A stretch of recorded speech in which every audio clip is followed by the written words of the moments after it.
സയഥോർണനാഭിസ്തംഭനോച്ചരേ യഥാഗ്നി ക്ഷുദ്രാവിസ്ഫുലിംഗാവിശ്ചരന്തി ഏവമേവ അസ്മാദാത്മനഃ survey പ്രാണാ survey ലോകാ survey ദേവാ സർവാണി ഭൂതാനി വിചരന്തി.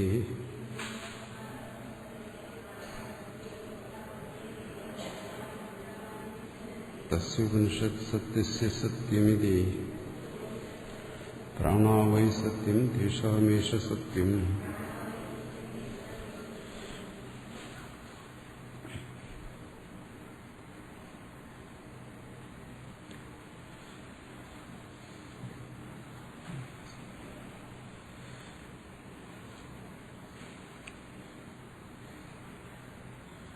ശബ്ദപ്രമാണം, ശബ്ദത്തിന്റെ പ്രാമാണ്യം, അതിനെക്കുറിച്ചാണ് കഴിഞ്ഞ ദിവസം ചർച്ച ചെയ്തത്.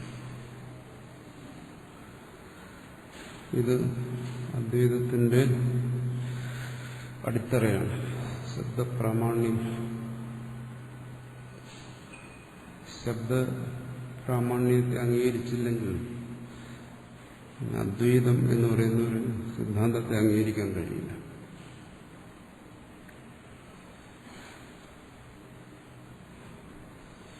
സാധാരണ നമ്മൾ സാധാരണ ചിന്താഗതി അദ്വൈതത്തിന്റെ ചിന്താഗതിയും തമ്മിലുള്ള വ്യത്യാസം അതാണ്. സാധാരണ നമ്മുടെ ചിന്താഗതിയിൽ നമ്മൾ അംഗീകരിക്കുന്ന വ്യക്തിപ്രാമാണ്യമാണ്, ഒരു വ്യക്തിയുടെ പ്രാമാണ്യം. ഒരു കാര്യം നമ്മൾ അംഗീകരിക്കുകയും തിരസ്കരിക്കുകയും ചെയ്യുന്നത് ആ പറയുന്ന ആളിനോടുള്ള താല്പര്യം വെച്ചുകൊണ്ടാണ്. നമുക്കിഷ്ടമുള്ള ഒരാളാണ് ഒരു കാര്യം പറയുന്നതെങ്കിൽ നമ്മളത് കേൾക്കും, സ്വീകരിക്കും, അത് മുഖ്യമാണ്. മുൻവിധിയില്ലാതെ പറയുന്ന വിഷയത്തെക്കുറിച്ച് പുനരാലോചന ഇല്ലാതെ നമ്മളതങ്ങ് സ്വീകരിക്കും. ആ പറയുന്ന ആളിനെ നമുക്ക് ഇഷ്ടപ്പെടണം, ആ പറയുന്ന ആളിനെ കുറിച്ച് നമുക്കൊരു ധാരണ വേണം, ഇയാളുടെ അറിവുള്ള ആളാണ്. പിന്നെ അതിനപ്പുറം നമ്മൾ ചിന്തിക്കാറില്ല. അത് വ്യക്തിപ്രമാണ്.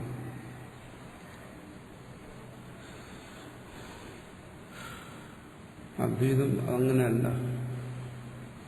അദ്വൈതം ശബ്ദപ്രാമാണ്യത്തെയാണ് പറയുന്നത്, വ്യക്തിക്കല്ല. അതുകൊണ്ടാണ് ഭാഷ്യകാരൻ ഒരിക്കലും തന്നെ പ്രമാണമാക്കി കാണിക്കുന്നില്ല. ഞാൻ പറയുന്നത് അതുകൊണ്ട് ഇത് ശരിയാണ്, ഇതെന്റെ അനുഭവമാണ്, അതുകൊണ്ട് ശരിയായി നിങ്ങൾ വിശ്വസിക്കണം, എന്നിട്ട് ഞാൻ പറയുന്ന പോലെയൊക്കെ ചെയ്യണം, അവസാനം എന്നെ പോലെ ആയിത്തീരാം, ഇതൊന്നും പറയുന്നില്ല.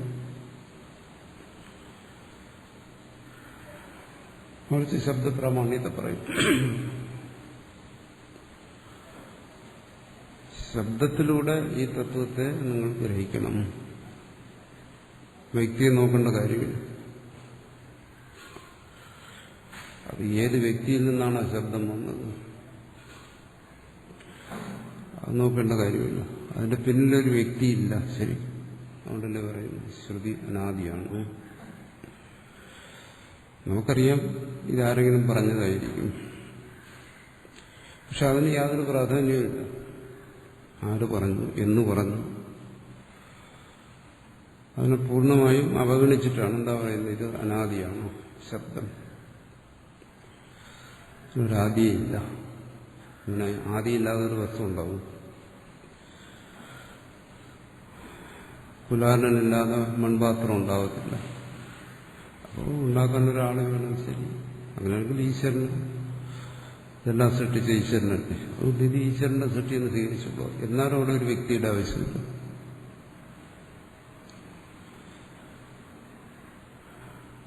അപ്പോൾ നമ്മൾ വ്യക്തിയെ നോക്കേണ്ട കാര്യമില്ല. നമ്മൾ വ്യക്തിക്ക് അവിടെ പ്രാധാന്യം കൊടുത്തു കഴിഞ്ഞാൽ വ്യക്തിയെക്കുറിച്ചുള്ള നമ്മുടെ മനോഭാവം മാറുന്നതിനനുസരിച്ച് നമ്മുടെ ആശയങ്ങളും മാറും.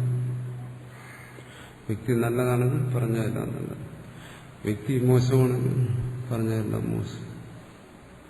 നമുക്കിഷ്ടമില്ലാത്ത വ്യക്തിയാണ് പറയുന്നതെങ്കിൽ നമ്മളത് കേൾക്കാൻ കൂടി തയ്യാറാവത്തില്ല. ആദ്യം നമുക്ക് വ്യക്തിയെക്കുറിച്ചൊരു മുൻവിധി വരും. തിരക്കിടില്ല, അറിവുള്ളവരാണ്, എന്നാൽ നമുക്ക് കേൾക്കാം. എത്ര നല്ല കാര്യം പറഞ്ഞാലും ശരി, പറയുന്ന ആളിനോട് ഇഷ്ടമില്ലെങ്കിൽ അയാൾ കേൾക്കാൻ താല്പര്യപ്പെടത്തില്ല. അയാൾക്കിതൊക്കെ പറയാനെന്താ യോഗ്യത എന്ന് ചിന്തിക്കും.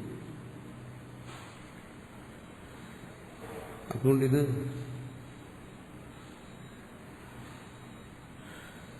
പറയുന്ന ആളിനെ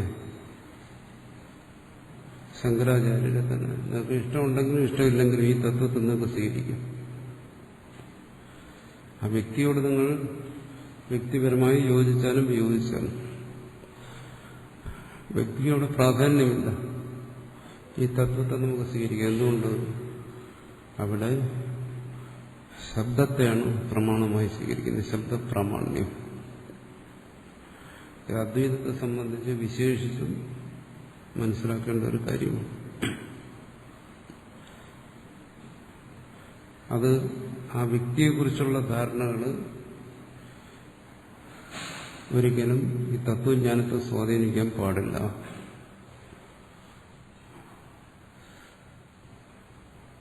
തത്വജ്ഞാനം ഇത് ഇവിടെ ചർച്ച ചെയ്യുന്ന പ്രമേയം യഥാർത്ഥ ജ്ഞാനത്തെക്കുറിച്ചാണ്, ഭ്രമത്തെക്കുറിച്ചല്ല.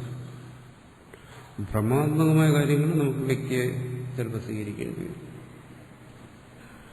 വ്യക്തിയെ സംബന്ധിച്ചുള്ള ഇഷ്ടാനിഷ്ടങ്ങളെല്ലാം നമ്മുടെ ഭ്രമത്തെ സ്വാധീനിക്കും. തത്വജ്ഞാനത്തിൽ അതിന് ഒന്നുമില്ല. അതുകൊണ്ട് ആ ശബ്ദം, ശ്രുതി, അതിന് പ്രാമാണ്യമുണ്ടോ ഇല്ലയോ അതാണ് ഇവിടെ പരിശോധിക്കുന്നത്. അപ്പൊ ശ്രുതിയെ പരിശോധിക്കുമ്പോൾ ശ്രുതിയിൽ ഒരു കാര്യമല്ല പറയുന്നു. ഒരിടത്ത് പറയുന്നു ആത്മാ ഏകമാണ്, ഇവിടെ പറഞ്ഞ പരമാത്മേകത്വം. നേരത്തെ പറയുന്നു ആത്മാ പലതാണ്, കർമ്മം ചെയ്യണം, ഫലത്തെ അനുഭവിക്കണം. അപ്പൊ ശബ്ദത്തെ തന്നെ ഇവിടെ സംശയം വരുന്നു. ശബ്ദപ്രമാണത്തിൽ ശബ്ദപ്രാമാണ്യം ഉറപ്പിക്കണം, എന്നാലേ തത്വബോധം ഇത് അംഗീകരിക്കാൻ പറ്റും. കഴിഞ്ഞ ദിവസം പറഞ്ഞുള്ള ബോധം, അറിവ് എന്ന് പറഞ്ഞുകൊണ്ട് കാര്യമില്ല. അനുഭവം, അനുഭൂതി, അനുഭവം അനുഭൂതി എന്നൊക്കെ പറഞ്ഞ് നമ്മളതിന് വലിയ ഇതാ കൊടുക്കും. എന്തൊരു വലിയ കാര്യമാണ് അനുഭൂതി എന്ന് പറഞ്ഞു കഴിഞ്ഞാൽ. അനുഭൂതി എന്ന് പറയുന്നത് ഭ്രമവും ആകാം. ഭ്രമവും അനുഭൂതിയാണ്.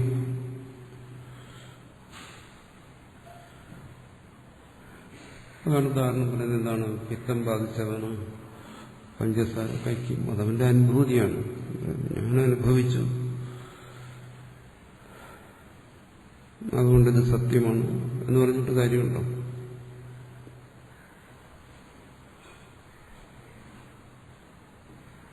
അനുഭൂതിക്ക് മനസ്സിലാക്കൂടെ യാതൊരു വിലയില്ല.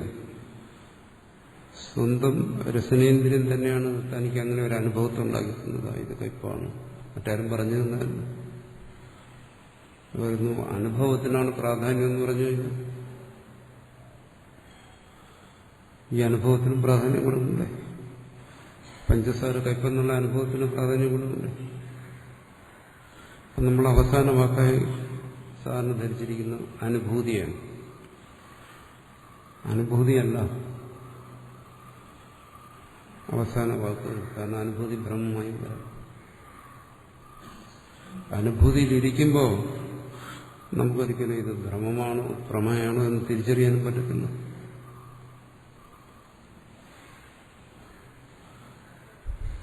ഒരു മരീചിയെ കാണുമ്പോൾ ജലമാണെന്ന് കാണുന്ന ഒരുവനെ സംബന്ധിച്ചിടത്തോളം അത് ഭ്രമമല്ല, അത് പ്രമ തന്നെയാണ് അയാളെ സംബന്ധിച്ച്.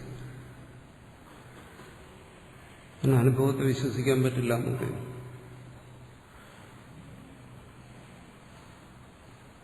അത് അനുഭവമാണ്. അപ്പോൾ ഒരിക്കലും അത് കണ്ടുകൊണ്ടിരിക്കുന്നവൻ പറയുന്നില്ല ഇത് ഭ്രമമാണ് എന്ന് പറയുന്നില്ല. യഥാർത്ഥ ജ്ഞാനം ഉണ്ടാകുന്നത് വരെ മറ്റേതെങ്കിലും തരത്തിൽ ഈ അനുഭവത്തെ നിഷേധിക്കുന്ന ഒരു ജ്ഞാനം ഉണ്ടാകുന്നതുവരെ ഇതാണ് സംബന്ധിച്ചിടത്തോളം പ്രമ തന്നെയാണ്. മറ്റേതോ ഒരു തരത്തിൽ അവന് ഒരു ജ്ഞാനം ഉണ്ടാകുന്നു.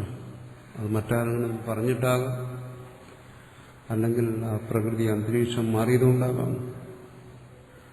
ഇവിടെ മരുമരിചിയെ കണ്ടുകൊണ്ടിരിക്കുന്നു. കുറച്ചു കഴിഞ്ഞപ്പോൾ സൂര്യന്റെ പ്രകാശം സന്ധ്യയായി, ഇരുന്ന് വന്നു, കാണുന്നില്ല. അവിടെ സൂര്യൻ നിൽക്കുന്ന ദിശയിൽ നിന്നൊന്നും മാറിയാൽ മതി, ഉടനെ എല്ലാം പ്രത്യക്ഷമാണ്. മറ്റേതെങ്കിലും പ്രമാണത്തിലൂടെ അല്ലെങ്കിൽ യുക്തിയുടെ സഹായത്തോടുകൂടി ബോധിക്കുന്നതുവരെ അനുഭൂതി അവനെ സംബന്ധിച്ച് പരമാർത്ഥമാണ്. കൊണ്ട് സ്വാനുഭവത്തിൽ, സ്വന്തം അനുഭൂതിയിൽ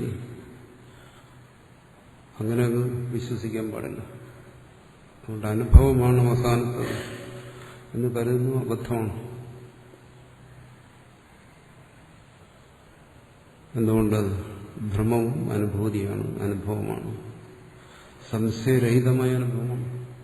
രജ്ജുസർപ്പത്തെ കാണുന്ന സമയത്ത് സർപ്പമാണെന്നുള്ള കാര്യത്തിൽ അവനിക്ക് യാതൊരു സംശയവുമില്ല. ആ സമയത്ത് സംശയിക്കാനുള്ള അവസരം കൂടി അവിടെയില്ല, സർപ്പം തന്നെ ഉള്ളത്.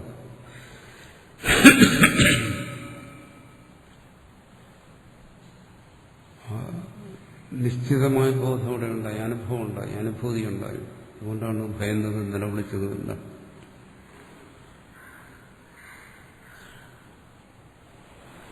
അവിടെ ഇപ്പോൾ പ്രാധാന്യം എന്നത് അനുഭവത്തിനാണോ അതോ പ്രമാണത്തിനാണോ?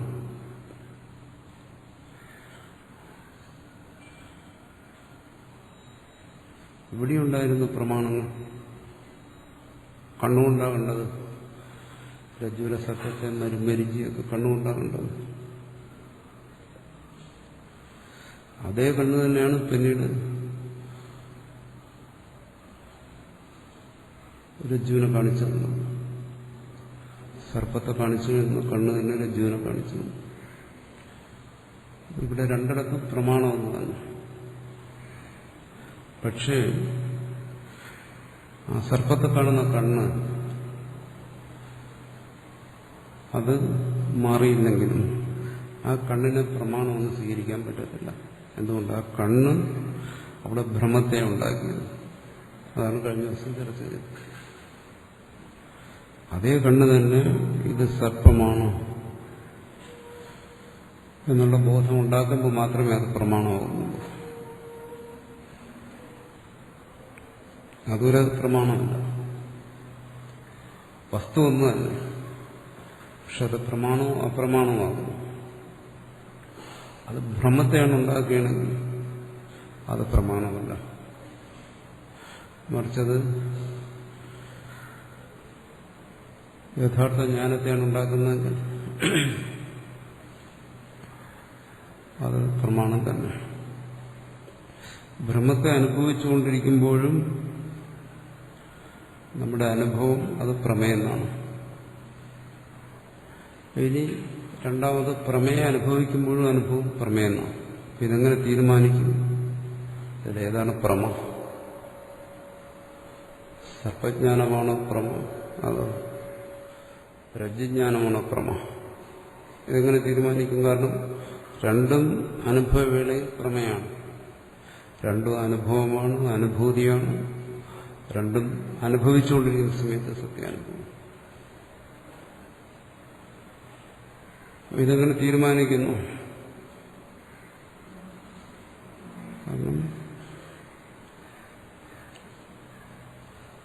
പ്രമയ്ക്ക് ഭ്രമത്തെ ബാധിക്കുന്നതിന് ശേഷിയുണ്ട്. അതിനാണ് ബാധ എന്ന് പറയുന്നത്. അതുകൊണ്ടാണ് തീരുമാനിക്കുന്നത് നമ്മൾ. അത് ആപേക്ഷികമായി പറയും. നമ്മുടെ വ്യാവഹാരികമായ അനുഭവത്തിൽ ഭ്രമം എന്ന് പറയുന്ന ആപേക്ഷികമാണ്. ആത്മബോധം എന്ന് പറയുന്ന പ്രമേയമല്ല. ഇവിടെ ഉദാഹരണ സ്വപ്നവും ജാഗ്രതയും തന്നെ. ജാഗ്രത യഥാർത്ഥമാണെന്ന് എന്തുകൊണ്ട് തീരുമാനിക്കുന്നു? കാരണം ഈ ജാഗ്രതത്തിൽ സ്വപ്നം ബാധിച്ചു പോയി. അതുകൊണ്ട് ജാഗ്രത തീരുമാനിക്കാൻ കഴിയുന്നു. സ്വപ്നത്തിൽ തീരുമാനിക്കാൻ കഴിഞ്ഞോ? ഇല്ല. സ്വപ്നത്തിൽ അത് ഭ്രമ തന്നെയായിരുന്നു. അത് ഭ്രമമല്ല.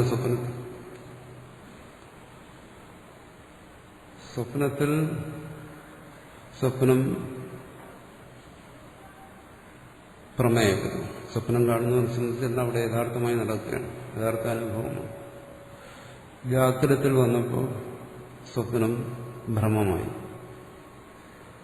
മൊത്തസ്വപ്നത്തെ നിഷേധിച്ചിട്ട് പറയുന്നു.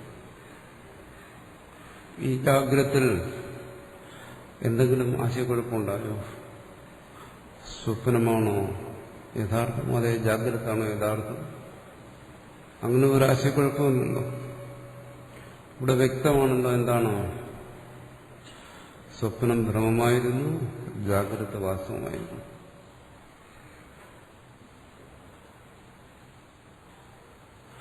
അപ്പോ എങ്ങനെയപ്പോ പ്രമേയം തിരിച്ചറിയും? ഏതൊരു പ്രമേയാണോ ആ ഭ്രമത്തെ ബാധിച്ചിട്ടുണ്ടാകുന്നത്, അവിടെ ആ ഭ്രമത്തെ സംബന്ധിച്ചുള്ള അജ്ഞാന സംശയ വിവരങ്ങളെല്ലാം നശിക്കുന്നു.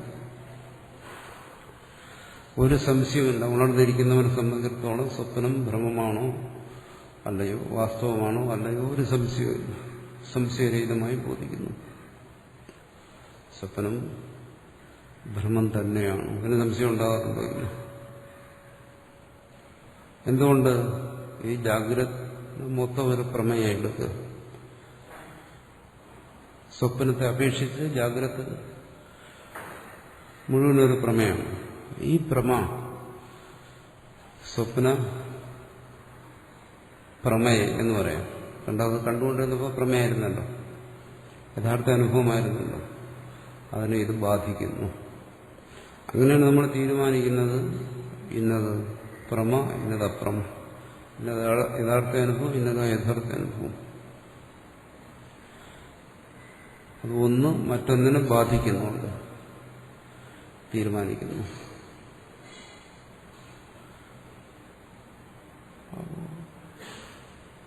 ജാഗ്രതത്തിലാണ് ചിന്തിക്കുന്നത്. ചിന്തിക്കുന്ന സമയത്താണ് അത് ബോധ്യമാകുന്നത്. ഈ അനുഭവം മറ്റേ അനുഭവത്തെ ബാധിച്ചിരിക്കുന്നു. അതുകൊണ്ടിത് യഥാർത്ഥ അനുഭവമാണ്. അല്ല, ഇതൊക്കെ സ്വപ്നത്തിൽ സംഭവിച്ചുകൂടെ എന്ന് ഒരു ചോദ്യം ചോദിക്കാം. അത് സാധാരണ കുട്ടികൾ ചോദിക്കുന്നവരുള്ള കുസൃതി ചോദ്യമാണ്. എന്തുകൊണ്ട്? കാരണം ചർച്ച ജാഗ്രതയിലാണ്.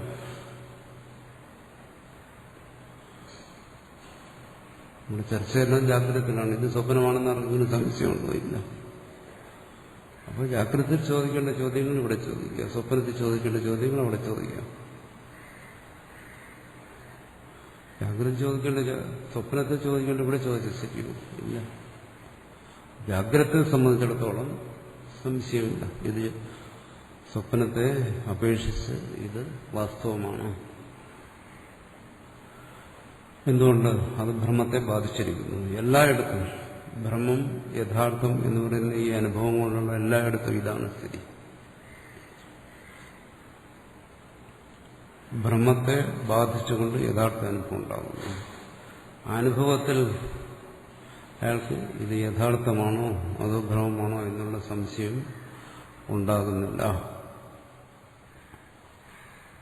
നമുക്ക് ജാഗ്രതത്തിനെ ആശ്രയിച്ച് ഇപ്പോൾ ചർച്ച ചെയ്യാൻ നിവൃത്തിയുള്ളൂ. അതുകൊണ്ട് ജാഗ്രതത്തിനെ ആശ്രയിച്ച് തന്നെ തീരുമാനമെടുക്കേണ്ടി വരും. ഈ ഉദാഹരണം എല്ലായിടത്തും മനസ്സിലാക്കുക. ഏതൊരു അനുഭവത്തെ ബാധിച്ചുകൊണ്ട് മറ്റൊരനുഭവം വരുന്നു. ബാധ എന്ന് പറയുന്നതാണ്. ഏതൊരനുഭവത്തിലാണോ നിശ്ചയിക്കാൻ കഴിയുന്നത് മുന്നനുഭവം ഭ്രാന്തിയായിരുന്നു, അത് ശരിയായിരുന്നില്ല, ആ അനുഭവം പ്രമ, യഥാർത്ഥ അനുഭവം.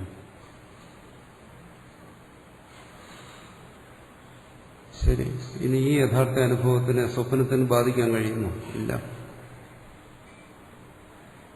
അത് പോയി, അതിനിവിടെ ഒന്നിനും ബാധിക്കാൻ ഒക്കത്തില്ല. എന്നത്തേക്കുമായി അത് നഷ്ടപ്പെട്ടു. ഈ ജാഗ്രതത്തിന് സ്വപ്നത്തെ ബാധിക്കാം, പക്ഷെ സ്വപ്നത്തിനൊന്നും ജാഗ്രതത്തിനെ ബാധിക്കാൻ വയ്യ, നിവൃത്തിയില്ല. കാരണം അത് പോയതാണ്. അതുകൊണ്ട് അങ്ങനെ ഒരു ഭയം വേണ്ട. സ്വപ്നം വന്ന് ഈ ജാഗ്രതത്തിനെ ബാധിച്ചു കളയുന്നു, ഇല്ലാത്തതിനെ ബാധിക്കും.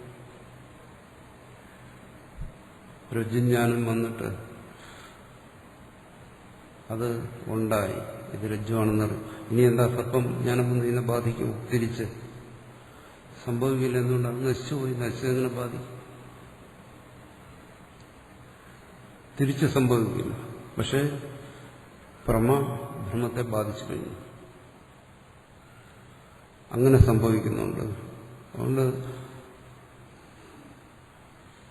ഭ്രാന്തിയെ ബാധിച്ചുകൊണ്ട് യഥാർത്ഥമായ അനുഭവം ഉണ്ടാകുന്നുണ്ട്.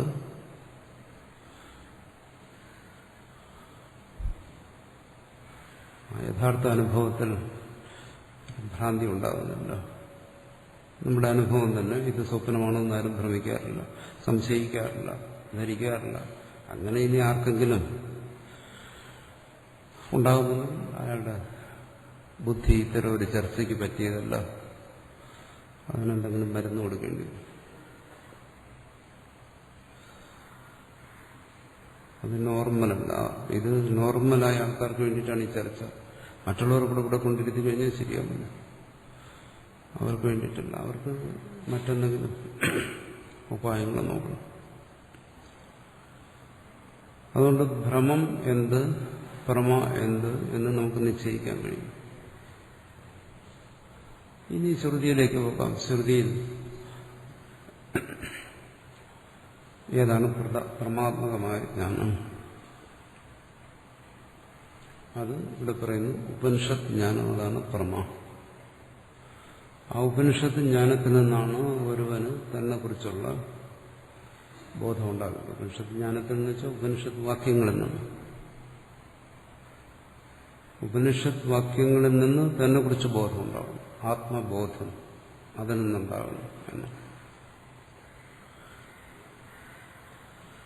തത്വമസി തുടങ്ങിയ വാക്യങ്ങൾ, ധാരാളം വാക്യങ്ങളുണ്ട്, ഉണ്ടാകുന്നു. അതെന്താ ബോധിപ്പിക്കുന്നത്? നിത്യശുദ്ധ ബുദ്ധിമുക്തമായ ആത്മാവിനെ.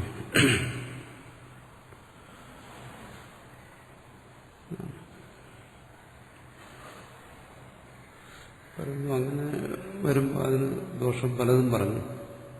കഴിഞ്ഞ ദിവസം പറഞ്ഞ കാര്യങ്ങളൊന്ന് ഓർക്കാൻ വേണ്ടി പറയുന്നു. പ്രധാനമായ ദോഷം ഇനി ചർച്ച ചെയ്യുന്നു. സ്വാർത്ഥവിഘാതം, അതൊരു ദോഷം. കാരണം വേദം എന്ന് പറയുന്നത് നമ്മൾ രണ്ടായി തിരിച്ചതാണ്. ഇത് പൂർവ്വകാണ്ഡം, ഇത് ഉത്തരകാണ്ഡം. വേദം ഒന്നാണ്, രണ്ടല്ല. രണ്ടിനെയും കൂടെ ചേർത്ത് ആണ് നമ്മൾ പറയുന്നത് വേദം എന്ന് പറയുന്നത്. രണ്ടും ചേർന്ന പേരാണ്. അതിന് രണ്ടായി പറയും, പൂർവ്വകാണ്ഡം, ഉത്തരകാണ്ഡം. പൂർവ്വകാണ്ഡം ഉപനിഷത്ത് അങ്ങനെ പറയും.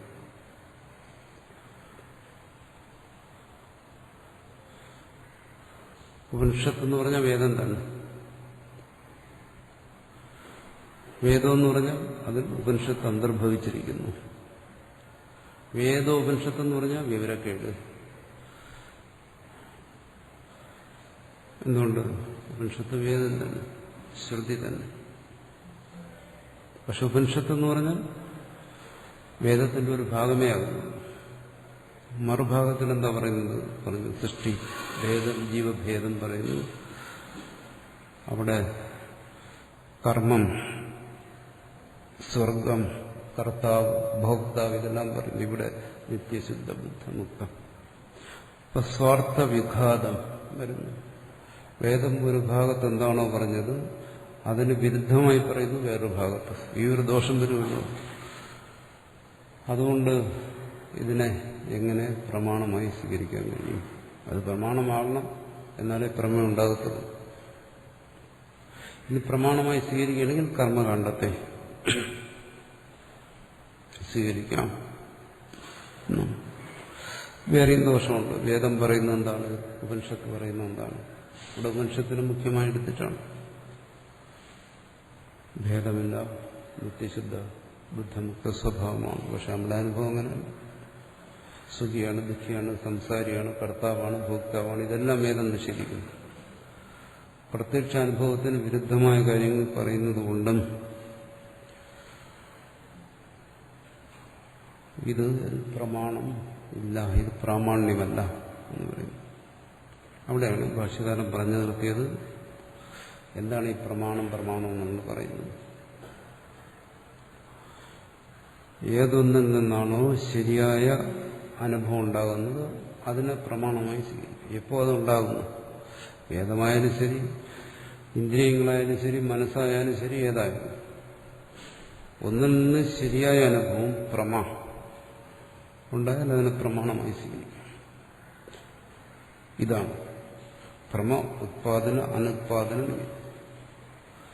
അതിൽ നിന്ന് ശരിയായ അനുഭവം ഉണ്ടാകുന്നുണ്ടെങ്കിൽ അത് പ്രമാണമല്ല. അല്ല എന്നത് പ്രമാണമായിക്കൊള്ളണമെന്ന് പറഞ്ഞ് വാശിയൊന്നുമില്ല. പ്രമേയം ഉണ്ടായോ അതിനെ പ്രമാണമായി സ്വീകരിക്കുക. പ്രമേയം ഉണ്ടായില്ലെങ്കിൽ അതിന് പ്രമാണമായി സ്വീകരിക്കണ്ട.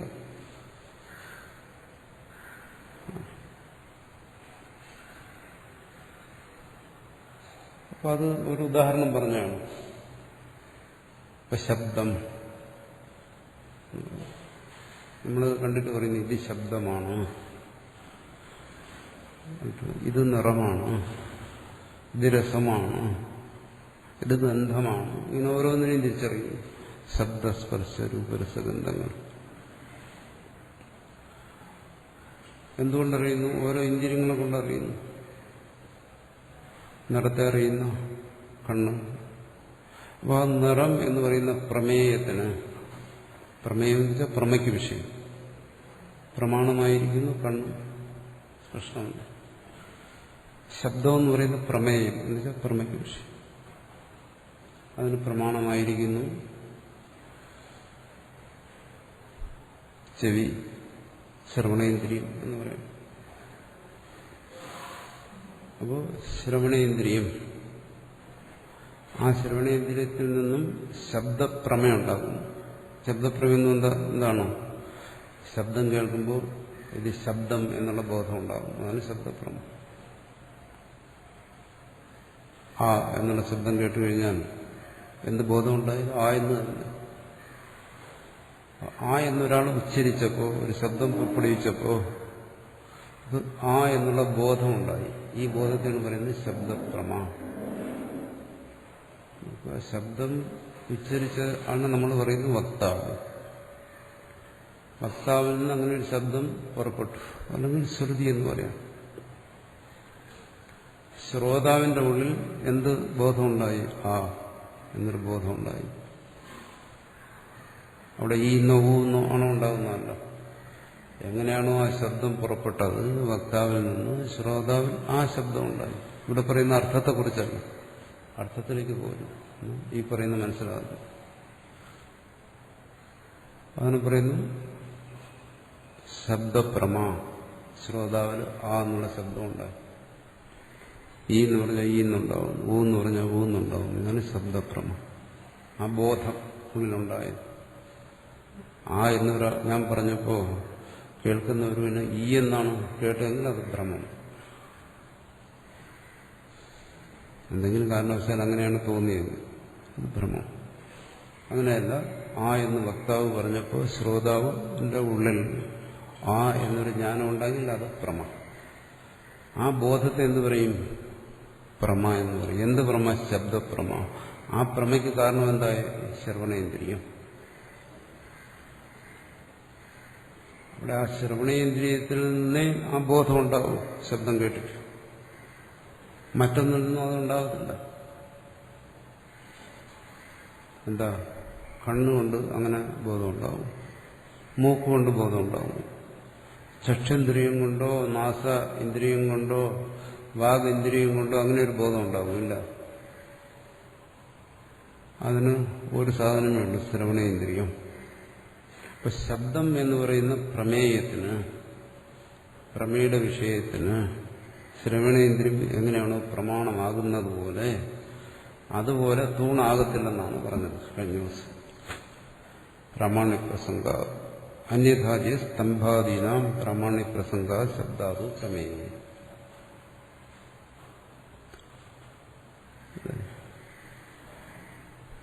തൂണ്, എൻ്റെ അടുത്ത് ഒരു തൂണുണ്ട്. ഒരാൾ ആ എന്ന് പറഞ്ഞപ്പോൾ എനിക്ക് ആന്ന് ബോധമുണ്ടായി. എൻ്റെ ശ്രവണേന്ദ്രിയം കൊണ്ടാണോ എൻ്റെ ഉള്ളിൽ ആ ബോധം ഉണ്ടായത്? അടുത്ത് നിൽക്കുന്ന തൂണും കൊണ്ടാണ്. തൂണിനതിന് യാതൊരു പങ്കുമില്ല. അതും ഇതുമായിട്ട് യാതൊരു ബന്ധവുമില്ല. എങ്ങനെയാണോ ഈ ബോധം ഉണ്ടാകുന്നതിന് എന്റെ ചക്ഷേന്ദ്രിയെ സഹായിക്കാതിരുന്നത്, രസനേന്ദ്രിയെ സഹായിക്കാതിരുന്നത്, ത്വകിന്ദ്രിയെ സഹായിക്കാതിരുന്നത്, അതുപോലെ തന്നെ ഈ തൂണ് സഹായിച്ചില്ല. സഹായിച്ച ഒന്ന് മാത്രം എന്താണ്? എന്റെ ശ്രവണേന്ദ്രിയം. അപ്പോൾ നമുക്ക് മനസ്സിലാക്കാം, പ്രമേയമായിരിക്കുന്ന ശബ്ദം, പ്രമ എന്ന് പറഞ്ഞ ആ ശബ്ദജ്ഞാനം, ആ എന്നിന്റെ ഉള്ളിലുണ്ടായ ശബ്ദം, അതിന് പ്രമാണമായത് ശ്രവണേന്ദ്രിയം. ഇതാണ് കഴിഞ്ഞ ദിവസം പറഞ്ഞു നിർത്തിയത്.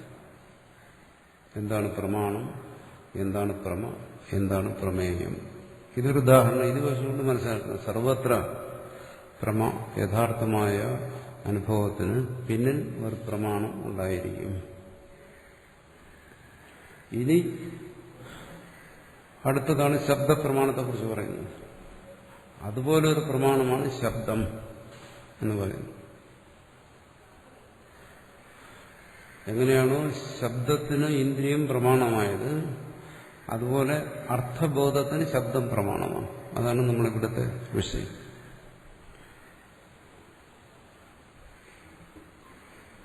ഇവിടെ അർത്ഥബോധം എന്താണ്? തന്നെക്കുറിച്ചുള്ള ബോധം. ഇതാണ് പ്രമേയം. ഇവിടെ എന്താണ്? താൻ തന്നെ പ്രമേയം. തൽക്കാലം തന്നെ പ്രമേയമായി സ്വീകരിക്കും. വാസ്തവത്തിൽ ആത്മാവിനെ കുറിച്ച് അപ്രമേയം എന്ന് പറയും. ആ ഒരു ഭാഗത്തെ വിട്ടിട്ട് ചിന്തിക്കുന്നു ഇവിടെ. ഇത് മനസ്സിലാക്കാൻ വേണ്ടി ആത്മാവ് അപ്രമേയമല്ലേ, അതിനെക്കുറിച്ച് എങ്ങനെ പോകും, ആ രീതിയിലല്ല. ഇവിടെ അർത്ഥബോധം എങ്ങനെ ഉണ്ടാകുന്നു എന്ന് മനസ്സിലാക്കാൻ വേണ്ടിയിട്ട്, ശബ്ദം എങ്ങനെ പ്രമാണമാകുന്നു എന്ന് മനസ്സിലാക്കാൻ വേണ്ടിയിട്ട്. ഇത് മനസ്സിലായാൽ അത് മനസ്സിലാവും. ശ്രവണേന്ദ്രിയം ശബ്ദത്തിന് എങ്ങനെയാണോ പ്രമാണമാകുന്നത്, അതുപോലെ അർത്ഥബോധത്തിന് ശബ്ദം പ്രമാണമാകുന്നു. ഈ ശബ്ദം എന്ന് പറയുന്നത് ബാഹ്യമായി പുറമേ ഉള്ളിലേക്ക് വന്നാണ്. ഇന്ദ്രിയങ്ങൾ അങ്ങനെയല്ല, എന്നെ തന്നെ ഇരിക്കുന്നതാണ്. അതാണ് അതിൻ്റെ ഒരു തമാശ. എന്നിൽ തന്നെ ഇരിക്കുന്ന ഇന്ദ്രിയങ്ങളിലൂടെ ഞാൻ ബാഹ്യമായ അർത്ഥങ്ങളെ അറിയുന്നു. ബാഹ്യമായി വന്ന ശബ്ദത്തിലൂടെ ഞാൻ എന്നെ അറിയുന്നു ആണ് പറഞ്ഞത്. പരാഞ്ചി ഖാനി ഉപതണ്ണ സ്വയംഭവം. സ്വയംഭൂവിന്റെ സൃഷ്ടിയിലൊരു വൈചിത്ര്യമാണത്. ശബ്ദത്തിലൂടെ എങ്ങനെ അറിയുന്നു? എങ്ങനെ ശബ്ദത്തിലൂടെ അറിയുന്നു? ഇവിടെ തത്വമസി, നീ ആ സത്താണ് എന്ന് ബോധിപ്പിക്കുന്നു. ആരാ ബോധിപ്പിച്ചത്? ആ ശബ്ദം.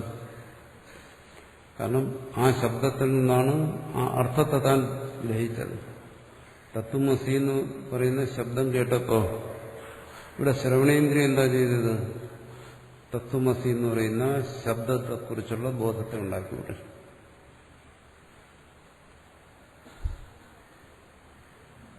ശബ്ദത്തെക്കുറിച്ചുള്ള ബോധം ഉണ്ടായി. അപ്പൊ ശ്രവണേന്ദ്രിയത്തിലൂടെ ശബ്ദപ്രമ ഉണ്ടായി. അതിന് പ്രമാണം എന്താണ്?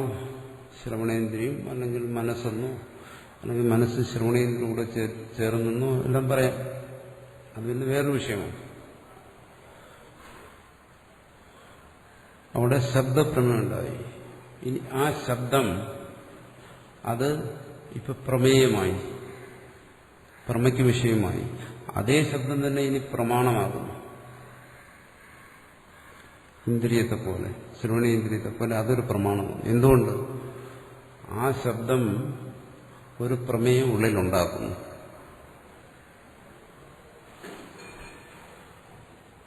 എന്താണ് അർത്ഥബോധം? എന്തർത്ഥബോധമാണ്? ആ ശബ്ദം പറയുന്നു, തത്വമസി പറയുന്നു, നീ സത്താണ്. അപ്പൊ താനെങ്ങനെ ധരിക്കുന്നു? ഞാൻ സത്താണ്, അല്ലെങ്കിൽ താൻ സച്ചിദാനന്ദമാണ്, താൻ പരബ്രഹ്മമാണ്, എന്റെ സ്വരൂപം അങ്ങനെയാണ്, ഇത്തരത്തിൽ ധരിക്കും. അപ്പോൾ അങ്ങനെ ഒരു ബോധം ഉണ്ടാകുന്നു. ഈ ബോധം എന്ത് ചെയ്യുന്നു? ഇതുവരെ ഉണ്ടായിരുന്ന തന്റെ ബോധത്തെ എല്ലാം ബാധിക്കുന്നു. ഇതുവരെ ഞാൻ ധരിച്ചിരിക്കുന്നത് ഞാൻ രാമനാണ്, കൃഷ്ണനാണ്, പുരുഷനാണ്, സ്ത്രീയാണ്, ഇങ്ങനെയെല്ലാം ധരിച്ചു. ഇപ്പോ ആ വാക്യം, ശ്രുതിവാക്യം എന്നിലുണ്ടാക്കിയ അർത്ഥബോധം, പ്രമ, അതെന്താണ്? ഞാൻ സത്താണ്. അങ്ങനെ ഒരു പ്രമയെ ഉണ്ടാക്കുന്നതിന് ആ ശബ്ദത്തിന് കഴിയുന്നു. ശബ്ദത്തിന്റെ വിശേഷത എന്ന് പറയുന്നതാണ്. കണ്ണിനെയും മൂക്കിനെയും ചെവിയും എല്ലാം പോലെ അതുവരെ പ്രമാണമാകുന്നു. ഇതാണ് അദ്വൈതത്തിന്റെ രീതി. ഇത് പ്രത്യേകിച്ച് മനസ്സിലാകും. അത് പ്രമാണമായതുകൊണ്ട് എന്ത് ചെയ്തു? എനിക്ക് ഒരു പ്രമേയമുണ്ടായി, അനുഭവം ഉണ്ടായി. അവിടെ ഞാൻ തന്നെ പ്രമേയമായി. അത് അപ്രമേയം എങ്ങനെ പ്രമേയമാകും? അതെല്ലാം നമ്മൾ മുമ്പ് ചർച്ച ചെയ്തിട്ടുണ്ട്. ആ ഭാഗത്തെക്കുറിച്ചല്ല ഇവിടെ ചിന്തിക്കേണ്ടത്. ഇവിടെ ചിന്തിക്കേണ്ടത് അതെങ്ങനെ പ്രമാണമാകുന്നു ശബ്ദത്തെ എന്നുള്ളതാണ്. അതെങ്ങനെ ഭ്രമത്തെ ബാധിക്കുന്നു. അപ്പോൾ ഇതുവരെ ഞാൻ എന്നെക്കുറിച്ച് ധരിച്ചിരുന്നത് രാമനെന്നാണ്. പക്ഷെ പേര് മാറ്റി പറയുകയല്ല. രാമൻ എന്നെക്കുറിച്ച് ധരിക്കുമ്പോൾ എനിക്ക് എന്നെക്കുറിച്ചൊരു ധാരണയുണ്ട്. ഞാൻ ഇന്നടത്ത് ജനിച്ചയാളാണ്, ഞാൻ പുരുഷനാണ്, ഇന്നയാളുടെ മകനാണ്, എനിക്ക് ഇന്ന യോഗ്യതകളുണ്ട്, ഞാൻ യുവാവാണെങ്കിൽ വൃദ്ധനാണെങ്കിൽ ബാലനാണ്. ഇതെല്ലാം കൂടെ ചേർത്തിട്ടാണ് ഞാൻ രാമൻ എന്ന് പറയുന്ന ആ ശബ്ദത്തിലൂടെ എന്നെ ധരിക്കുന്നത്. ഈ ബോധത്തെ, ഈ അറിവിനെ, ഈ അറിവ് എന്നെ സംബന്ധിച്ച് പ്രമേയാണ് ഇന്ന് വരെ. ഇതുവരെയും എനിക്കൊരിക്കലും ഭ്രമം ഉണ്ടായിട്ടില്ല. ഞാൻ കൃഷ്ണനാണോ, ഞാൻ ഇന്നയാളുടെ മകനല്ലയോ, ഞാൻ സ്ത്രീയാണോ, ഇതിനൊന്നും ഒരു ഭ്രമം എനിക്കുണ്ടായിട്ടില്ല. ഇതുവരെ എന്നെ സംബന്ധിച്ച് എനിക്കുണ്ടായിരുന്നത് പ്രമേയമാണ്, അനുഭവമാണ്. നമ്മൾ അതിനെ പ്രാധാന്യം കൊടുക്കുന്നു. ഇതിന്റെ അനുഭവമാണ്, ഞാൻ അതിനെ സ്വീകരിക്കും, ഞാൻ അതിന്റെ വഴിക്ക് പോകുമെന്നെ പറയുന്നു. പക്ഷെ ശ്രുതി എന്ത് ചെയ്തു? ഒരു പ്രമേയം ഉടനുണ്ടാക്കി. എന്ന് പറയുന്നു, നീ സത്താണ്, സച്ചിദാനന്ദമാണ്. അപ്പോൾ താൻ രാമനല്ല, ജനന മരണങ്ങളില്ലാത്തവനാണ്. അപ്പൊ ഞാൻ നിന്നാരുടെ മകനല്ല, നിന്നിൽ ബാല്യം, യൗവനം, കൗമാരം, വാർദ്ധക്യം ഒന്നുമില്ല. സച്ചിദാനന്ദം എന്ന് പറയുന്നതിന് ആ ആശയങ്ങളെല്ലാം ഉണ്ട്. അപ്പോൾ തീരുമാനിക്കുന്ന എന്താണോ, ഇന്നുവരെ താൻ എന്നെക്കുറിച്ച് ധരിച്ചിരുന്ന ഒന്നും ശരിയല്ല. അപ്പോൾ തീരുമാനിക്കുന്ന എന്താണോ, ഇതെല്ലാം ഭ്രമമാണ്. ഏതെങ്കിലും ഒന്നേ ശരിയാകാൻ കഴിയുള്ളൂ. ഇത് മുമ്പുണ്ടായിരുന്ന അനുഭവത്തെ ബാധിച്ചിട്ടുണ്ടാകുന്നു. സത്താണ്, സദൈവ സൗമ്യ ഇതമഗ്ര ആസി. ഈ ബോധം എവിടുന്നാ ഉണ്ടായത്? ഈ ബോധം ഉണ്ടായത് കേവലമായ ആ വാക്യത്തിൽ നിന്നാണ്. അങ്ങനെ ഒരു ബോധം ഉണ്ടാകുമോ? എന്തുകൊണ്ട് അങ്ങനെ ഒരു ബോധം എല്ലാവർക്കും ഉണ്ടാകുന്നില്ല? ഇതൊക്കെ നമ്മൾ മറ്റു സന്ദർഭങ്ങളിൽ ചർച്ച ചെയ്തതാണ്. അതിലേക്ക് കിടക്കാതെ ഈ ഭാഗം മനസ്സിലാക്കുകയും എല്ലാം കൂടെ കൂട്ടിക്കുഴയ്ക്കരുത്. അതെങ്ങനെ ശബ്ദം പ്രമാണമാകുന്നു? അങ്ങനെ ഇതിന്, ഈ ഒരു ബോധത്തിന് ഈ വാക്യമല്ലാതെ മറ്റെന്തെങ്കിലും സഹായിക്കും?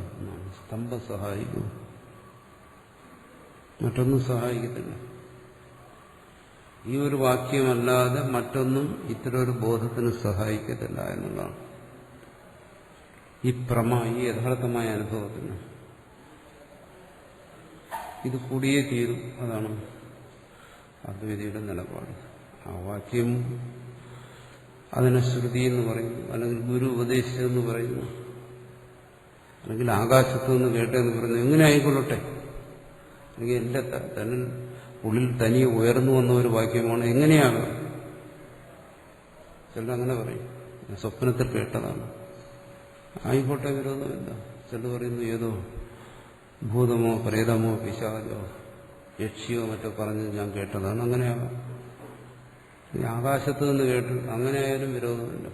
അശരീരി പറയുന്നുമില്ല, എന്റെ ഗുരു ഇത് പറഞ്ഞതാണ് പറയുന്നതല്ല, ഞാൻ ശ്രുതി വേദം അത് പഠിച്ചപ്പോൾ അതിൽ കേട്ടതാണ്.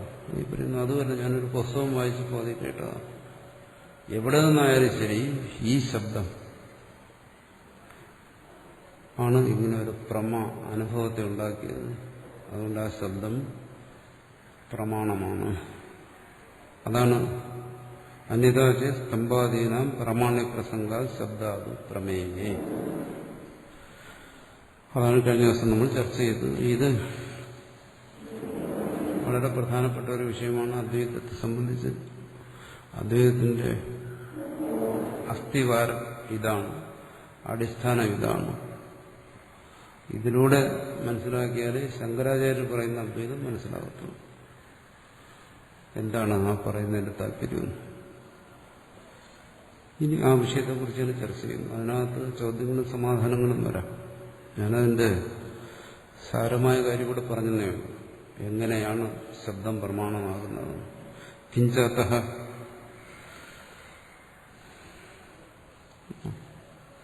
ഉപനിഷത്തിനെ അങ്ങനെ പ്രമാണമായി ശ്രദ്ധിക്കുന്നതുകൊണ്ട് എന്താ നേട്ടം, അതുകൊണ്ടെന്താ സാധിക്കാൻ പോകുന്നത് ആണ് ചോദ്യം.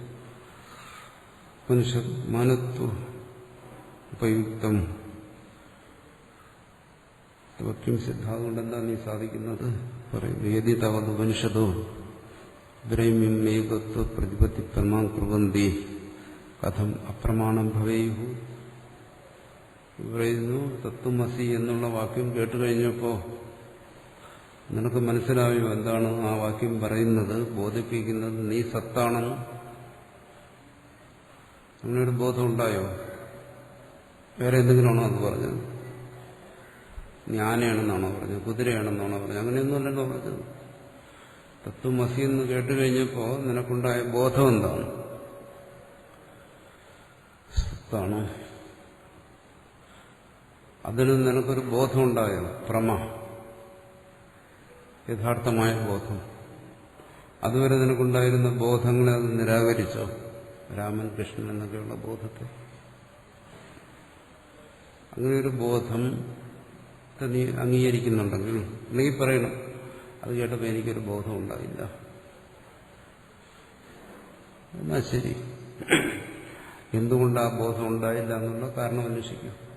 നിനക്ക് ആ ശബ്ദം പരിചയമില്ലാത്തതായിരിക്കും, അതുകൊണ്ടാകാം. വിത്പത്തി ശബ്ദാർത്ഥ ജ്ഞാനം അതിന്റെ വഴി നിനക്കില്ലാത്തതുകൊണ്ടായിരിക്കാം. അല്ലെങ്കിൽ പല കാരണങ്ങളും വരാം. അവിടെ പിന്നെ നിന്റെ യോഗ്യതകളെ കുറിച്ചൊക്കെ ചിന്തിക്കേണ്ടി വരും. അങ്ങനെ ഒരു ബോധം, ഇത് തലയ്ക്ക് വെളിവല്ലവനോട് പറയുന്ന കാര്യമാണ് അദ്വൈതം. അത് പ്രത്യേകം ഓർക്കും. എനിക്ക് വെളിവില്ല എന്ന് പറഞ്ഞാൽ പിന്നെ ഇത് പറഞ്ഞിട്ട് കാര്യമില്ല. തലയ്ക്ക് വെളിവുള്ളവനോട് മാത്രമേ ഇത് പറയാൻ പറ്റൂ, അല്ലാത്തവരിത് കേട്ടിട്ട് ഒരു കാര്യമില്ല. ഇവിടുത്തെ ചർച്ചയും അങ്ങനെയുള്ളവരാണ്, കുറച്ച് വെളിവുള്ളവർ തമ്മിലാണ് ഇവിടുത്തെ ചർച്ച. വെളിവില്ലാത്തവർ തമ്മിൽ ചർച്ച ചെയ്തിട്ട് കാര്യമില്ല. നമ്മൾ പറയുന്നു, ഇവനോട് കാര്യം പറഞ്ഞാൽ മനസ്സിലാകാത്ത, എന്നോട് പറഞ്ഞിട്ട് കാര്യമേ ഇല്ല. നമ്മൾ പരസ്പരം ചില വിഷയങ്ങളെക്കുറിച്ച് സംസാരിക്കുമ്പോൾ പറയാറില്ല, ഈ പോത്തിനോട് പറഞ്ഞിട്ടൊരു കാര്യമില്ല, മനസ്സിലാകത്തില്ല. അങ്ങനെ ഉള്ള ഒരു സന്ദർഭത്തിലോ വ്യക്തിയോടോ അല്ല ഈ ചർച്ച. ഇത് കുറച്ച് ബോധമുള്ളവരാണ്. ആ ബോധത്തിന്റെ തെളിവിന് വേണ്ടിയാണ് ഈ ചർച്ച. ബോധശൂന്യന്മാരുടെ ചർച്ച ചെയ്തിട്ടൊരു കാര്യമില്ല. അത് പറയും എന്താണ് പൊട്ടന്റെ മുമ്പിൽ ശംഖ് വിളിക്കുന്നു എന്ന് പറയും. എന്തെങ്കിലും കാര്യമുണ്ട്, എന്തെങ്കിലും പ്രയോജനം ചെയ്യും. ഊതി ഊതി അവൻ വശം കെടും. പൊട്ടനെ സംബന്ധിച്ച്, ചെകിടനെ സംബന്ധിച്ച്, പൊട്ടൻ വെച്ചാൽ ചെകിട്, ബധിരൻ, അവനെ സംബന്ധിച്ച് എല്ലാം കണക്ക് തന്നെ. ഊതിക്കൊണ്ടിരുന്നാലും ശരി, ഊതിയില്ലെങ്കിലും ശരി, അവനെ സംബന്ധിച്ച് യാതൊരു വ്യത്യാസമില്ല. അവന് ശംഖം എന്ന് പറയുന്ന ഒരു രൂപം മാത്രമേ ഉള്ളൂ. ശംഖിൽ നിന്ന് ശബ്ദം എന്ന് പറയുന്ന ഒന്നും അവനില്ല. അങ്ങനെയുള്ള ഒരു സന്ദർഭത്തിൽ ഈ ചർച്ച നിഷ്ഫലമാണ്. ഈ ശബ്ദത്തിൽ നിന്ന് അങ്ങനെ ഒരു ബോധം ഉണ്ടാകുന്നുണ്ടെങ്കിൽ അത് ഉണ്ടാകുന്നില്ല എന്ന് പറയാൻ പറ്റത്തില്ല. യതിതവത് ഉപനിഷത്തോ ബ്രഹ്മൈകത്വ പ്രതിമാം കുർവന്തി, അങ്ങനെ ഒരു ബോധം ഉണ്ടാകുന്നുണ്ടെങ്കിൽ സത്ത് എന്ന് ആണ് അതെന്നെ ബോധിപ്പിക്കുന്നത്, ഞാൻ സത്താണെന്നാണ് പറയുന്നത് എന്നൊരു ബോധം നിനക്കുണ്ടാകുന്നുണ്ടെങ്കിൽ കഥം അപ്രമാണം ഭവേയും, ഇത് പ്രമാണം അല്ലാതാകുന്നത് എങ്ങനെ, ഇത് തൂണുപോലെ ആകുന്നതെന്ന്, ഇത് പ്രമാണം തന്നെയാണ്. കൃപന്തിവേദിച്ച് അഗ്നി ശീതം പറയുന്നു, എനിക്ക് അങ്ങനെ ഒരു ബോധമേ ഉണ്ടാക്കുന്നില്ലേ. ഞാൻ രാമനാണ്, ഞാൻ രാമൻ തന്നെയാണ്. ഞാൻ ജനിച്ചവനാണ്, ഞാൻ ജനിച്ചവൻ തന്നെയാണ്. ഞാൻ മരിക്കുന്നവനാണ്, മരിക്കുന്നവൻ തന്നെയാണ്. എന്നെ സംബന്ധിച്ച് എന്റെ ഈ ബോധം ഇത്രയും ദൃഢമാണ്. ഏതുപോലെ അഗ്നി ശീതം എന്ന് പറഞ്ഞാൽ എനിക്ക് സ്വീകരിക്കാൻ പറ്റും. എല്ലാവർക്കും അഗ്നി ഉഷ്ണമെന്നാണ്.